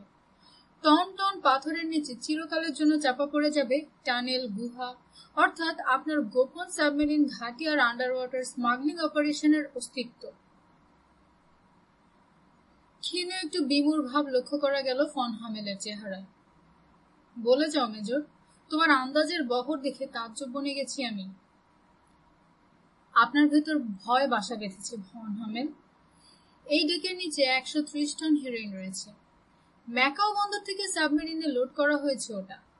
ভারত মহাসাগর হয়ে সুয়েজ ক্যানেলের ভেতর দিয়ে ওটাকে বয়ে নিয়ে এসেছে মুনমুন লাইন্সের ফ্রেটার ডলফিন। হঠাৎ মুচকি একটু হাসলো রানা। এর মধ্যে কিন্তু ভারী একটা মজার ব্যাপার আছে। ঘুরোকুচকে তাকালো ফন হামেল। মজার ব্যাপার? ডলফিন হিরোইন বহন করছে এই খবর দুনিয়ার কারো জানতে বাকি নেই। মজাটা এখানেই, যুক্তরাষ্ট্রের নার্কোটিক ব্যুরো জানে, ইন্টারপোল জানে, সবাই অধীর আগ্রহে অপেক্ষা করছে কখন ডলফিন যুক্তরাষ্ট্রের বন্দরে নোঙর ফেলবে। ফেলতে যা দেরি, সাথে সাথে সার্চ করা হবে ডলফিনকে। মজার ব্যাপারটা হলো আপনিও ঠিক তাই চান, কারণ ডলফিনকে ভেঙে গুড়িয়ে ফেললেও তার ভেতর থেকে এক ছটা হিরোইন বেরোবে না। একটু থেমে নাটকীয় ভঙ্গিতে শেষ ঢিলটা ছুড়ল রানা। এবং ডলফিনে যে হিরোইন আছে সেটা আপনিই রটিয়েছেন, তাই খবরটা জানে সবাই। পরিষ্কার বিহ্বল ভাব ফুটে উঠল ফন হামেলের চেহারায়, কিন্তু কোনো কথা বলল না সে। নড়ে চড়ে বসে আহত পায়ের উপর থেকে চাপ একটু কমালো রানা। লক্ষ্য করলো খালেদ আর নিমো ডিকের সাথে হ্যাচে নেমে গেছে। আপনার আস্ত টোপটা গিলে ফেলেছে ইন্টারপোল। তারা জানে না সাবমেরিন আর হিরোইন কাল রাতে এখানে রেখে যাওয়া হয়েছে। মুনমুন লাইন্সের পরের জাহাজ মিনার্ভা আসছে। হিরোইন সহ সাবমেরিনটাকে সেটার সাথে পাঠানো হবে। মিনার্ভা যাবে নিউ অর্লিন্সে, তার হোল্ডে আছে টার্কিশ টোব্যাকো। রেস্ট ওয়াচ দেখল রানা। এখন থেকে ঠিক 10 মিনিট পর তীর থেকে 1 মাইল দূরে নোঙর ফেলবে মিনার্ভা। সেজন্যই আপনি এত ব্যস্ত ফন হামেল। সেজন্যই ভয় বাসা বেঁধেছে আপনার মনে, কারণ এই প্রথমবার দিনের উজ্জ্বল আলোয় স্মাগলিং অপারেশন চালাতে বাধ্য হচ্ছেন আপনি। তোমার কল্পনা শক্তির প্রশংসা করতে হয়, মৃদু গলায় বলল বুড়ো জার্মান। চিন্তার রেখা ফুটে উঠল তার চেহারায়। কিন্তু যা বললে তার কিছুই তুমি প্রমাণ করতে পারবে না। প্রমাণ করার চেষ্টাই বা করবো কি করে? কতক্ষণই বা বেঁচে আছি? ঠিক মেজর, ঠিক বলেছ। তুমি কি জানো না জানো তাতে আমার কিছু যায় আসে না। মরতে তোমাকে হচ্ছে, আর সেজন্যই তোমার কাছে সত্য গোপন করারও কোনো মানে হয় না। যা যা আন্দাজ করেছ সবই সত্যি। শুধু একটা তথ্যে ভুল আছে, মিনার্ভা নিউ অর্লিন্সে নয়, শেষ মুহূর্তে কোর্স বদলে ফিরবে টেক্সাসের গালভেস্টনে। দ্বিতীয় সাবমেরিনে ডেকে দাঁড়িয়ে অ্যালবাট্রস থেকে মেশিন গান নামাচ্ছিল 3 জন লোক। কাজ শেষ করে কোথায় যেন অদৃশ্য হয়ে গেছে তারা। ডক থেকে নেমে হ্যাচের ভেতর দিয়ে একটা কাঠের বাক্স সিকোর হাতে ধরিয়ে দিল লিন। নিম ও খালেদ আর ডিকোর সাথে সিকো এখন হ্যাচের ভেতর নেমে পড়েছে। তাড়াতাড়ি কথা বলল রানা, এখন ওর প্রতিটি সেকেন্ড দরকার। আমাদেরকে পেরিয়াসের হাতে তুলে দেবার আগে একটা প্রশ্নের উত্তর আশা করি আমি, বলল ও। স্রেফ কৌতূহল থেকে জানতে চাইছি, গালভেস্টনে আনলোড করার পর কিভাবে বিলি করা হবে হিরোইন? সিগারেটে টান দিয়ে ঠোঁট টিপে হাসলো ফন হামেল। ছোট একটা ফিশিং বোট ফ্লিটেরও মালিকানি। তেমন আয় হয় না, তবে মাঝে মধ্যে ভারী কাজে লাগে। ঠিক এই মুহূর্তে গালফ অফ মেক্সিকো জাল ফেলছে ওগুলো। আমার সিগন্যালের অপেক্ষায় আছে ওরা। সিগন্যাল পেলেই জাল গুটিয়ে নিয়ে পোর্টে পৌঁছবে মিনার্ভার সাথে একই সময়। বাকিটা পানির মতো সহজ। জাহাজ থেকে খসে যাবে সাবমেরিন, ফিশিং বোটগুলো তাকে সাথে করে নিয়ে যাবে একটা ক্যানারিতে। তারপর বিল্ডিং এর নিচে কার্গো খালাস করা হবে। ক্যাটফুড লেভেল সেটা ক্যানে ভরা হবে হিরোইন। ওখান থেকে ট্রাকে করে যুক্তরাষ্ট্রের 50টা রাজ্যে পৌঁছে যাবে ক্যানগুলো। নার্কোটিক বুড়ো কিছু সন্দেহ করার আগেই কেল্লা ফতে। মাত্র কিছু ডলারের জন্য এরকম একটা জঘন্য পেশা কেন আপনি বেছে? মাত্র $500 বিলিয়ন তুমি মাত্র কিছু বলবে? আহত দেখালো ফন হামেলকে। কিন্তু ডলারগুলো গোনার সময় আপনি পাবেন বলে মনে করেন? বিদ্রুপের পর হাসি দেখা গেল রানার ঠোঁটে। কে বাধা দেবে আমাকে? তুমি মেজর রানা। সম্ভবত আকাশ থেকে নেমে এসে আমার মাথায় বাজ হয়ে পড়বে। অভিশাপে বিশ্বাস করেন না? জানতে চাইল রানা। যথেষ্ট হয়েছে স্যার, এবার অনুমতি দিন, আমি শোধ তুলি। এক পা এগিয়ে এলো পেরিয়াস। ওহো, মাথা নেড়ে বলল রানা। তাকিয়ে আছে ফন হামেলের দিকে। 11 মিনিট পুরো হয়নি এখনো। রানার দিকে নয়, হাতের জ্বলন্ত সিগারেটের দিকে এক দৃষ্টিতে কিছুক্ষণ তাকিয়ে থাকার পর মৃদু কণ্ঠে বলল ফন হামেল, একটা ব্যাপারে মনটা খুঁতখুত করছে। মেজর রানা, তুমি আমার নাতনিকে কিডন্যাপ করলে কেন? সাথে সাথে উত্তর দিল রানা, আপনি মোনার কথা বলছেন? কে বলল সে আপনার নাতনি? বিস্ময়ে ঝুলে পড়ল পেরিয়াসের মুখ। নাতনি নয়? আপনি জানলেন কিভাবে? আপনার সাম্রাজ্যে স্পাই ঠিকই ঢুকিয়েছিল ইন্সপেক্টর বোথাস, ফন হামেলকে বলল রানা। কিন্তু আপনি সেটা টের পেয়ে যান। আসল নাতনিকে ইংল্যান্ডের নিরাপদ কোথাও সরিয়ে ফেলে সে। অনেকটা তার মতো দেখতে আরেকটা মেয়েকে খুঁজে বের করে। আসল মোনাকে আপনি 20 বছর দেখেননি, কাজেই তার চেহারা মনে থাকার কথা নয়। নির্লিপ্ত দেখালো ফন হামেলকে। শুধু রানাকে সমর্থন করে মৃদু একটু মাথা ঝাঁকালো সে। মেয়েটা যে আসল নয়, নকল, সেটা আপনি জানতে পারেন পেরিয়াসের কাছ থেকে, বলল রানা। সে সময় আপনার সামনে দুটো পথ খোলা ছিল, নকল বলে তিরস্কার করে ভিলা থেকে তাকে বের করে দেওয়া, অথবা সব জেনেও চুপ করে থাকা। আপনি দেখলেন চুপ করে থাকাই ভালো, তাতে ইন্সপেক্টর বোথাসকে ভুল তথ্য সরবরাহ করার সুবর্ণ একটা সুযোগ পাওয়া যাবে। নিজেদের পাতা ফাঁদে ওরা নিজেরাই ধরা পড়ল, অথচ সেটা জানতেও পারল না, তাই নয় কি?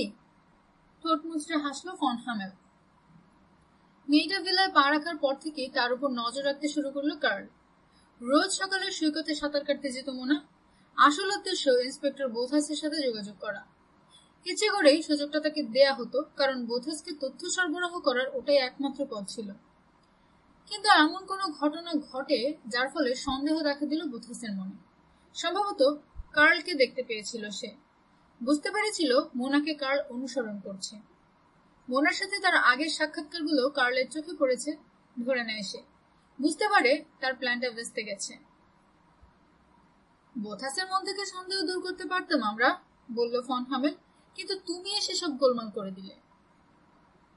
কাজ ঝাঁকালো রানা। সেদিন সৈকতে আমাকে দেখলো মেয়েটা। দিনের আলো তখনও ফোটেনি। আমাকে সে ইন্সপেক্টর বোথাস বলে মনে করেছিল। সৈকতে শুয়েছিলাম আমি, দেখে ধরে নেয় আপনার কোনো লোক বোথাসকে খুন করে ফেলে রেখে গেছে। হঠাৎ আমাকে নড়তে দেখে ভূত দেখার মতো চমকে উঠেছিল সে। পায়ের ব্যথাটা আবার মাথা চাড়া দিয়ে উঠল। ক্ষতের উপরটা দুহাত দিয়ে খামচে ধরে ব্যথা সহ্য করার চেষ্টা করলো রানা। ইন্সপেক্টর বোথাস সৈকতে আসেনি সেদিন। আমাকে নড়তে দেখে মনে ধরে নিল আমি আপনারই লোক। মেয়েটার মাথা ভালো, দ্রুত চিন্তা করতে পারে। সেখানেও গুলি আউড়ে নিজের পরিচয় দেয় সে। তারপর ভিলায় গিয়ে নানার সাথে ডিনার খাবার আমন্ত্রণ জানায়। ইচ্ছে যেন কিছুই জানে না এরকম একটা ভাব করে আপনার নিজের ভাড়া করা লোকের সাথে আপনারই পরিচয় করিয়ে দেবে। মজার ব্যাপার কি জানো, তুমি ব্র্যাডিফিল্ডের গার্বেজ কালেক্টর কথাটা মনে বিশ্বাস না করলেও আমি কিন্তু বিশ্বাস করেছিলাম। বিশ্বাস করেছিলেন তার কারণ আপনি জানতেন কোনো সুস্থ ট্রেনিং পাওয়া এজেন্ট এ ধরনের কাভার ব্যবহার করেন। তাছাড়া আপনার আতঙ্কিত হবার কোনো কারণ ছিল না। পেরিয়াসের কাছ থেকে আপনি কোনো সতর্ক সংকেত পাননি। বেল্টটা অ্যাডজাস্ট করে নিয়ে ক্ষতের উপর থেকে চাপ একটু কমালো রানা। ডিনার খেতে এসে যখন বললাম আমি একজন মেজর, সাথে সাথে আপনি আমাকে বোথাসের এজেন্ট বলে ধরে নিলেন। আপনার সন্দেহ আরো দৃঢ় হলো ব্র্যাডিফিল্ডে হামলা চালাবার জন্য আমি যখন দায়ী করলাম আপনাকে। কাজেই আমাকে মেরে ফেলার প্ল্যান করলেন আপনি। জানতেন টানেলে লাশে যেটুকু অবশিষ্ট থাকবে তা কারো চোখে পড়বে না কোনোদিন। ইতিমধ্যে মোনা টের পেয়ে যায় আমাকে ডিনার খেতে আনিয়ে মারাত্মক ভুল করে ফেলেছে সে। বুঝতে পারে আমি আপনার ভাড়া করা লোক নই, কিন্তু যা হবার হয়ে গিয়েছিল তার আর কিছু করার ছিল না। চিন্তিত দেখালো ফন হামেলকে। নিশ্চয় তখনও তুমি ওকে আমার নাতনি বলেই জানতে, তা না হলে কিডন্যাপ করবে কেন? ওকে কিডন্যাপ করার পেছনে আরো একটা উদ্দেশ্য ছিল আমার, তথ্য আদায় করা, বলল রানা। কেউ যদি আমাকে খুন করার চেষ্টা করে কারণটা জানতে চাই আমি। কিন্তু মেয়েটাকে নিয়ে টানেল থেকে বেরোতে যাব এই সময় বাধা দিল কর্নেল রেনো। সে যাই হোক, মেয়েটাকে বের করে নিয়ে সে বোথাসের উপকারই করি আমি। কিরকম? বোথাস বুঝতে পারছিল মেয়েটাকে ভিলায় রাখার আর কোনো মানে হয় না, বরং যতক্ষণ সেখানে থাকবেও ততক্ষণ তার প্রাণের এক কানাকড়িরও দাম নেই। অনেক কথা বলছো তুমি মেজর রানা, গম্ভীর শোনালো ফন হামেলের কণ্ঠস্বর। আমিও আগ্রহ নিয়ে শুনছি, কিন্তু এসবে লাভ আছে কিছু? আমি দুজনেরই লাভের কথা বলছি।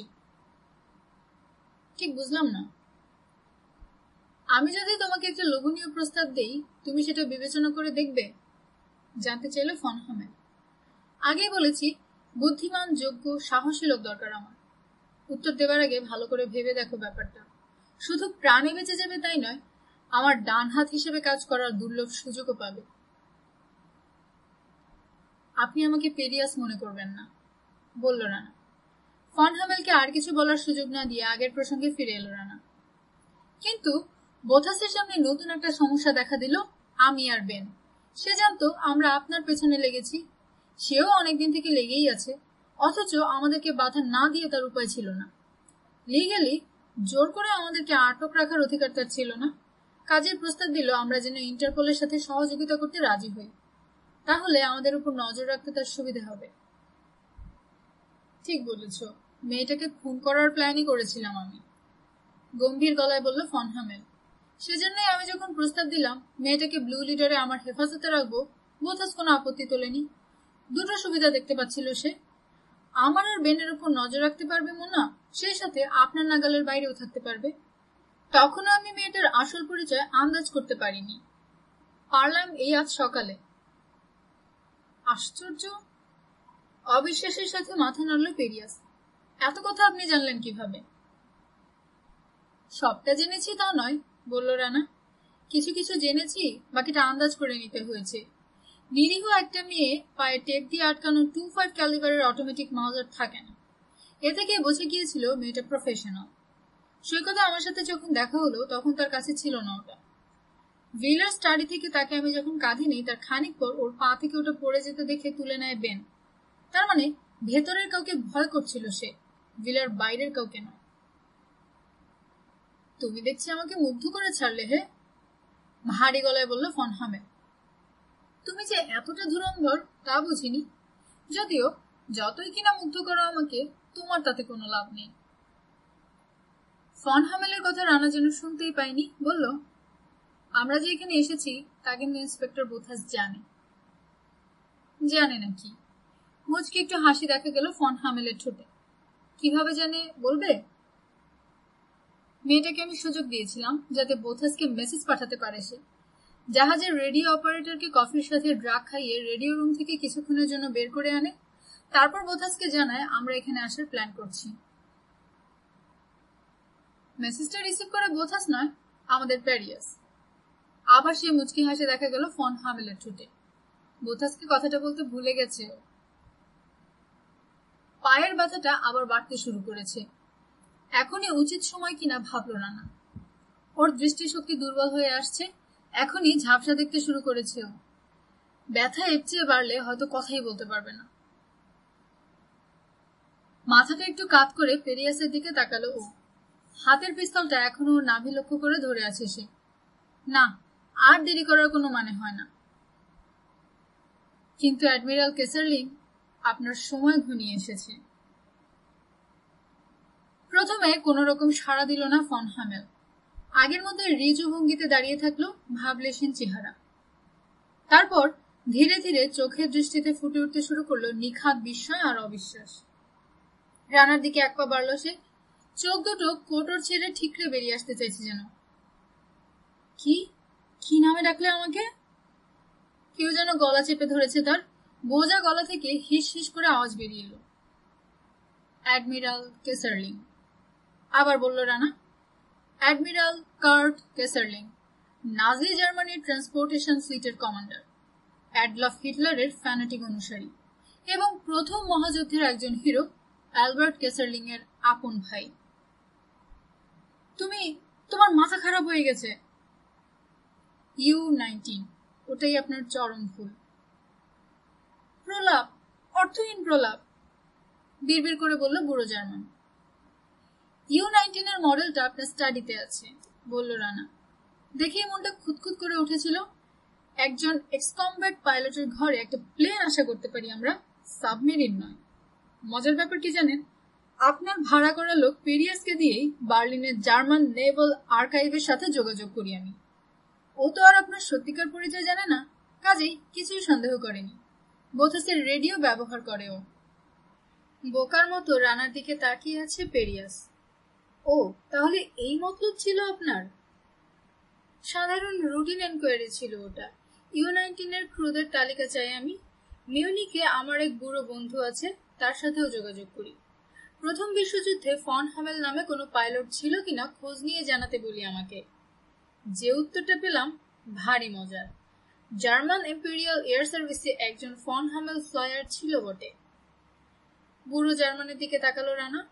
কিন্তু আপনি বলেছিলেন আলবার্ট কেসারলিং এর সাথে জাস্টা 3-তে পোস্টেড ছিলেন, প্লেন নিয়ে উঠতেন মেসিডোনিয়ার জান্তি এরোড্রোম থেকে। অথচ আমার জোগাড় করা তথ্যে দেখা যাচ্ছে আসল ফন হামেল পোস্টেড ছিল ফ্রান্সে, জাস্টা 9-এ একদিনের জন্য ওয়েস্টার্ন ফ্রন্ট ছেড়ে যায়নি সে।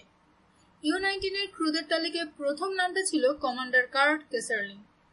মনটা খুঁতখুত করতে থাকায় আবার বার্লিনের সাথে যোগাযোগ করলাম, এবার জাহাজ থেকে। উত্তরে কার্ট কেসারলিং সম্পর্কে এমন সব তথ্য পেলাম যা দিয়ে জার্মান অথরিটিকে কাঁপিয়ে দেয়া যায়। উদ্ভট, ভিত্তিহীন প্রলাপ। হাত দুটো শক্ত মুঠো করে রানার মুখের সামনে নাড়ল বুড়ো জার্মান। তোমার এই রূপকথায় কেউ কান দেবে না। শুধু একটা মডেল সাবমেরিন, আমার আর কেসারলিং এর মাঝখানে ওটা কোনো ভ্যালিড কানেকশন হতে পারে না। কিছু প্রমাণ করার দরকার নেই আমার, বলল রানা। ফ্যাক্টগুলো নিজেরাই কথা বলছে। হিটলার যখন ক্ষমতায় এলো আপনি তার অন্ধ অনুসারী হয়ে উঠলেন। আপনার বিশ্বস্ততা লক্ষ্য করে সেই সাথে মূল্যবান কমব্যাট অভিজ্ঞতা আছে দেখে পদোন্নতি ঘটিয়ে আপনাকে সে ট্রান্সপোর্টেশন ফ্লিটের কমান্ডিং অফিসার বানিয়ে দেয়। এই টাইটেল যুদ্ধের শেষ পর্যন্ত, জার্মানির আত্মসমর্পণের ঠিক আগে পর্যন্ত ব্যবহার করেন আপনি, কিন্তু তারপরই গায়েব হয়ে যান। এসবের সাথে আমার কোনো সম্পর্ক নেই, গর্জে উঠল বুড়ো জার্মান। তার কথায় কান না দিয়ে বলল রানা, এবার আসল ফন হামেলের কথায় ফিরে আসি। ধনী এক জার্মান ব্যবসায়ীর মেয়েকে বিয়ে করে ফন হামেল। ব্যবসায়ীর শ্বশুরের অনেক ব্যবসার মধ্যে একটি ছিল সওদাগরি জাহাজের ছোট একটা বহর, গ্রিসের পতাকা উড়িয়ে চলাচল করত। স্বার্থ উদ্ধারের সম্ভাবনা কোথাও দেখতে পেলে সেটাকে সহজেই চিনতে পারত ফন হামেল। গ্রিক নাগরিকত্ব জোগাড় করে মুনমুন লাইন্সের ম্যানেজিং ডিরেক্টর হয়ে বসল সে। তার আগে পর্যন্ত কোম্পানিটা লোকসান দিচ্ছিল, কিন্তু তার ছোঁয়া পেয়ে ব্যবসাটা যেন রাতারাতি জমে উঠল। জার্মানিতে বেআইনি আর্মস স্মাগল করতে শুরু করলো সে। সেই সূত্রেই তার সাথে পরিচয় ঘটে গেল আপনার। অপারেশনটা নিখুঁতভাবে চালাবার ব্যাপারে তাকে আপনি সাহায্য করেন, কিন্তু ফন হামেল বোকা ছিল না।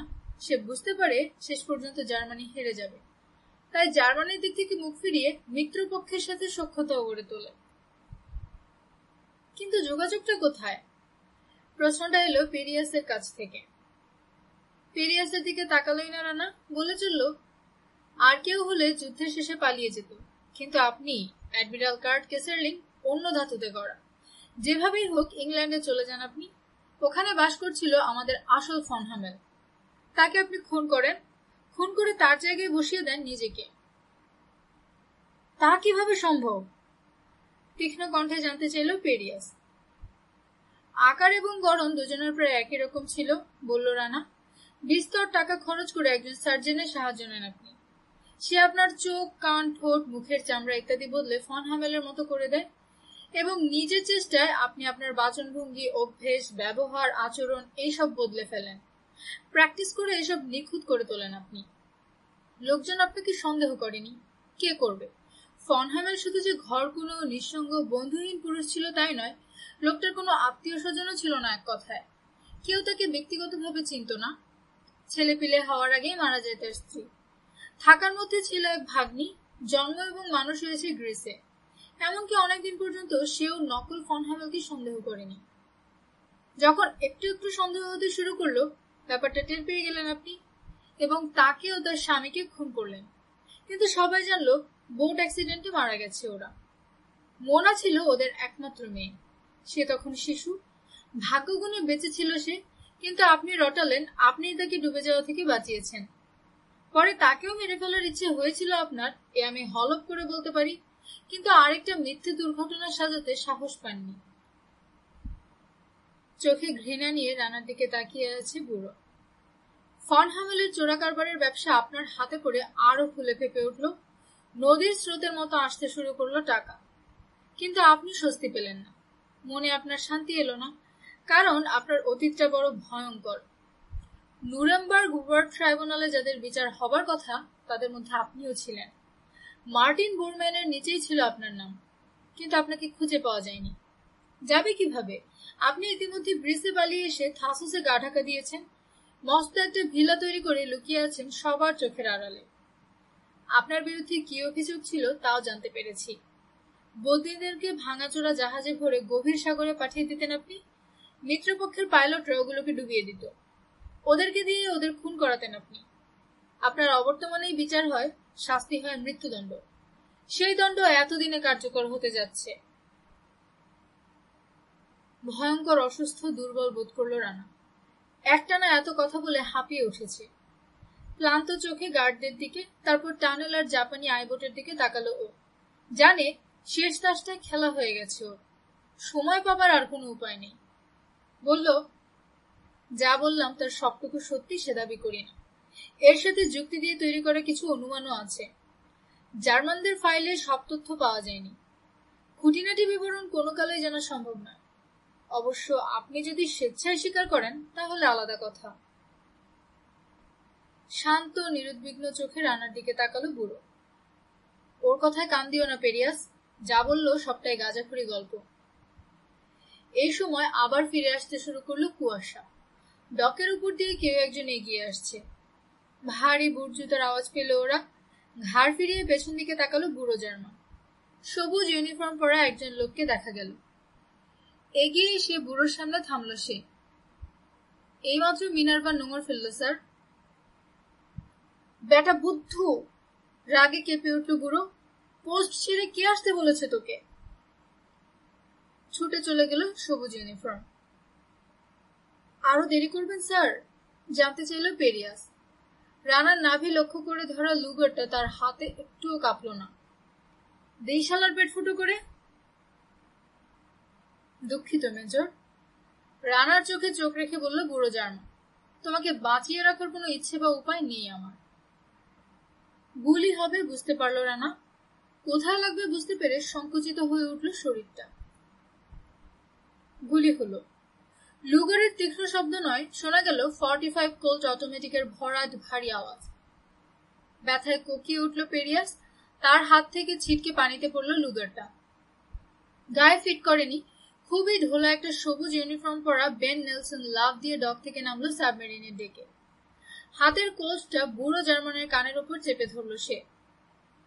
উকি দিয়ে রানার দিকে তাকালো, বলল, বিশ্বাস করো, এবার সেফটিকে চপ করতে ভুল হয়নি আমার। এত দেরি করছো দেখে ভাবলাম দুনিয়ার মায়া বুঝি ছাড়তেই হলো। হতভম্ব দেখালো বুড়ো জার্মান আর পেরিয়াসকে। ঝুল কার্নিশে দাঁড়ানো গার্ডরা একযোগে স্ট্যান্ড তুলল ডেকের দিকে। বোকামি করো না, সাবধান করে দিল বেন। তোমরা মেজর রানাকে গুলি করলে আমিও তোমাদের বসের মগজ উড়িয়ে দেব। তোমাদেরও মরতে হবে। বিশ্বাস না হয় টানেলের দিকে তাকাও। দেখা গেল টানেলের মুখে 10 জন লোক বিভিন্ন পজিশনে দাঁড়িয়ে বসে হামাগুড়ি দেওয়ার ভঙ্গিতে অপেক্ষা করছে। প্রত্যেকের হাতে একটা করে মেশিন পিস্তল। এবার আমার পেছনে সাবমেরিনের দিকে তাকাও, বলল বেন। জাপানি আইবোটের কুনিং টাওয়ারে দাঁড়িয়ে রয়েছে কর্নেল রেনো।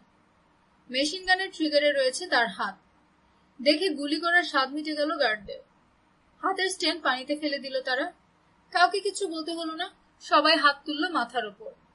টানেলের মুখ থেকে বেনের লোকেরা এগুলো তাদের দিকে। এত দেরি করলে কেন? কি আশ্চর্য, দেরি হবে না?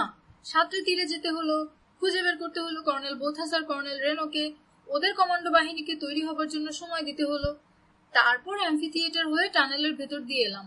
দেরি হবে না? রোম কি একদিনে গড়ে উঠেছিল? ঝাঁঝের সাথে কিন্তু মুখে হাসি নিয়ে একদমে কথাগুলো বলে গেল বেন। আমি যেখানটায় বলেছিলাম কোনো সমস্যাই হয়নি। তুমি যেখানে বলেছিলে ঠিক সেখানেই পেয়েছি এলিভেটর শাফট। ঠান্ডা চোখে রানার দিকে তাকালো ফন হামেল ওরফে অ্যাডমিরাল কার্ট কেসারলিং। এলিভেটরের কথা কে বলল তোমাকে? কেউ বলেনি, জানালো রানা।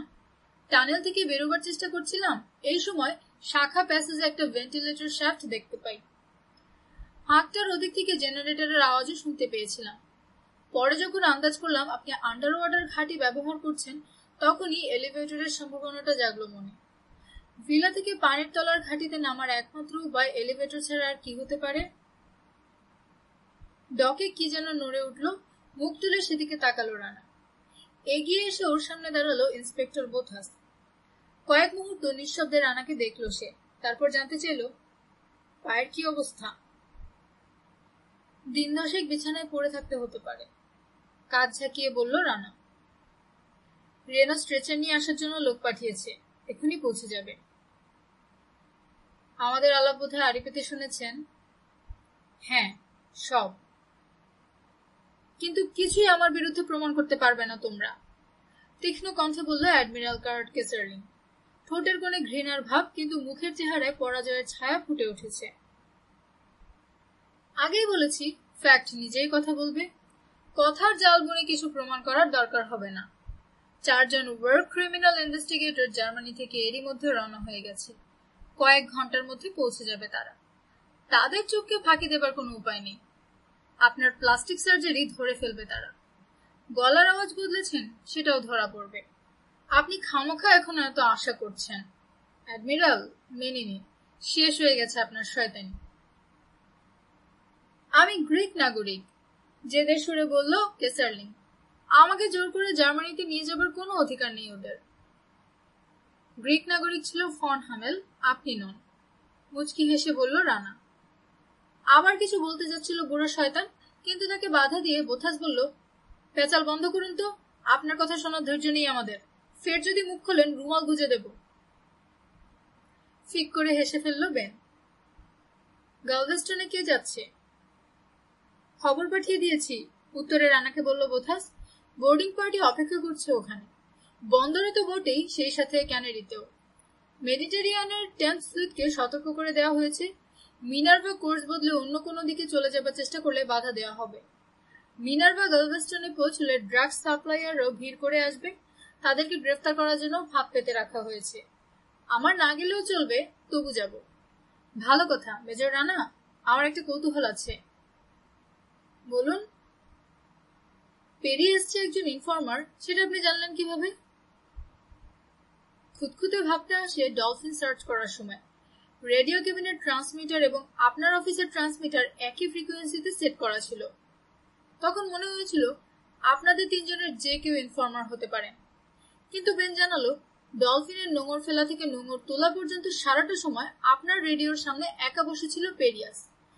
আপনি আর কর্নেল রেনো যখন মশার কামড় খেয়ে ভিলার উপর চোখ রাখছেন, পেরিয়াস তখন আরামে বসে বিয়ারের গ্লাসে চুমুক দিচ্ছে আর অ্যাডমিরাল কেসারলিংকে আপনাদের গতিবিধির সমস্ত খবর পাচার করছে।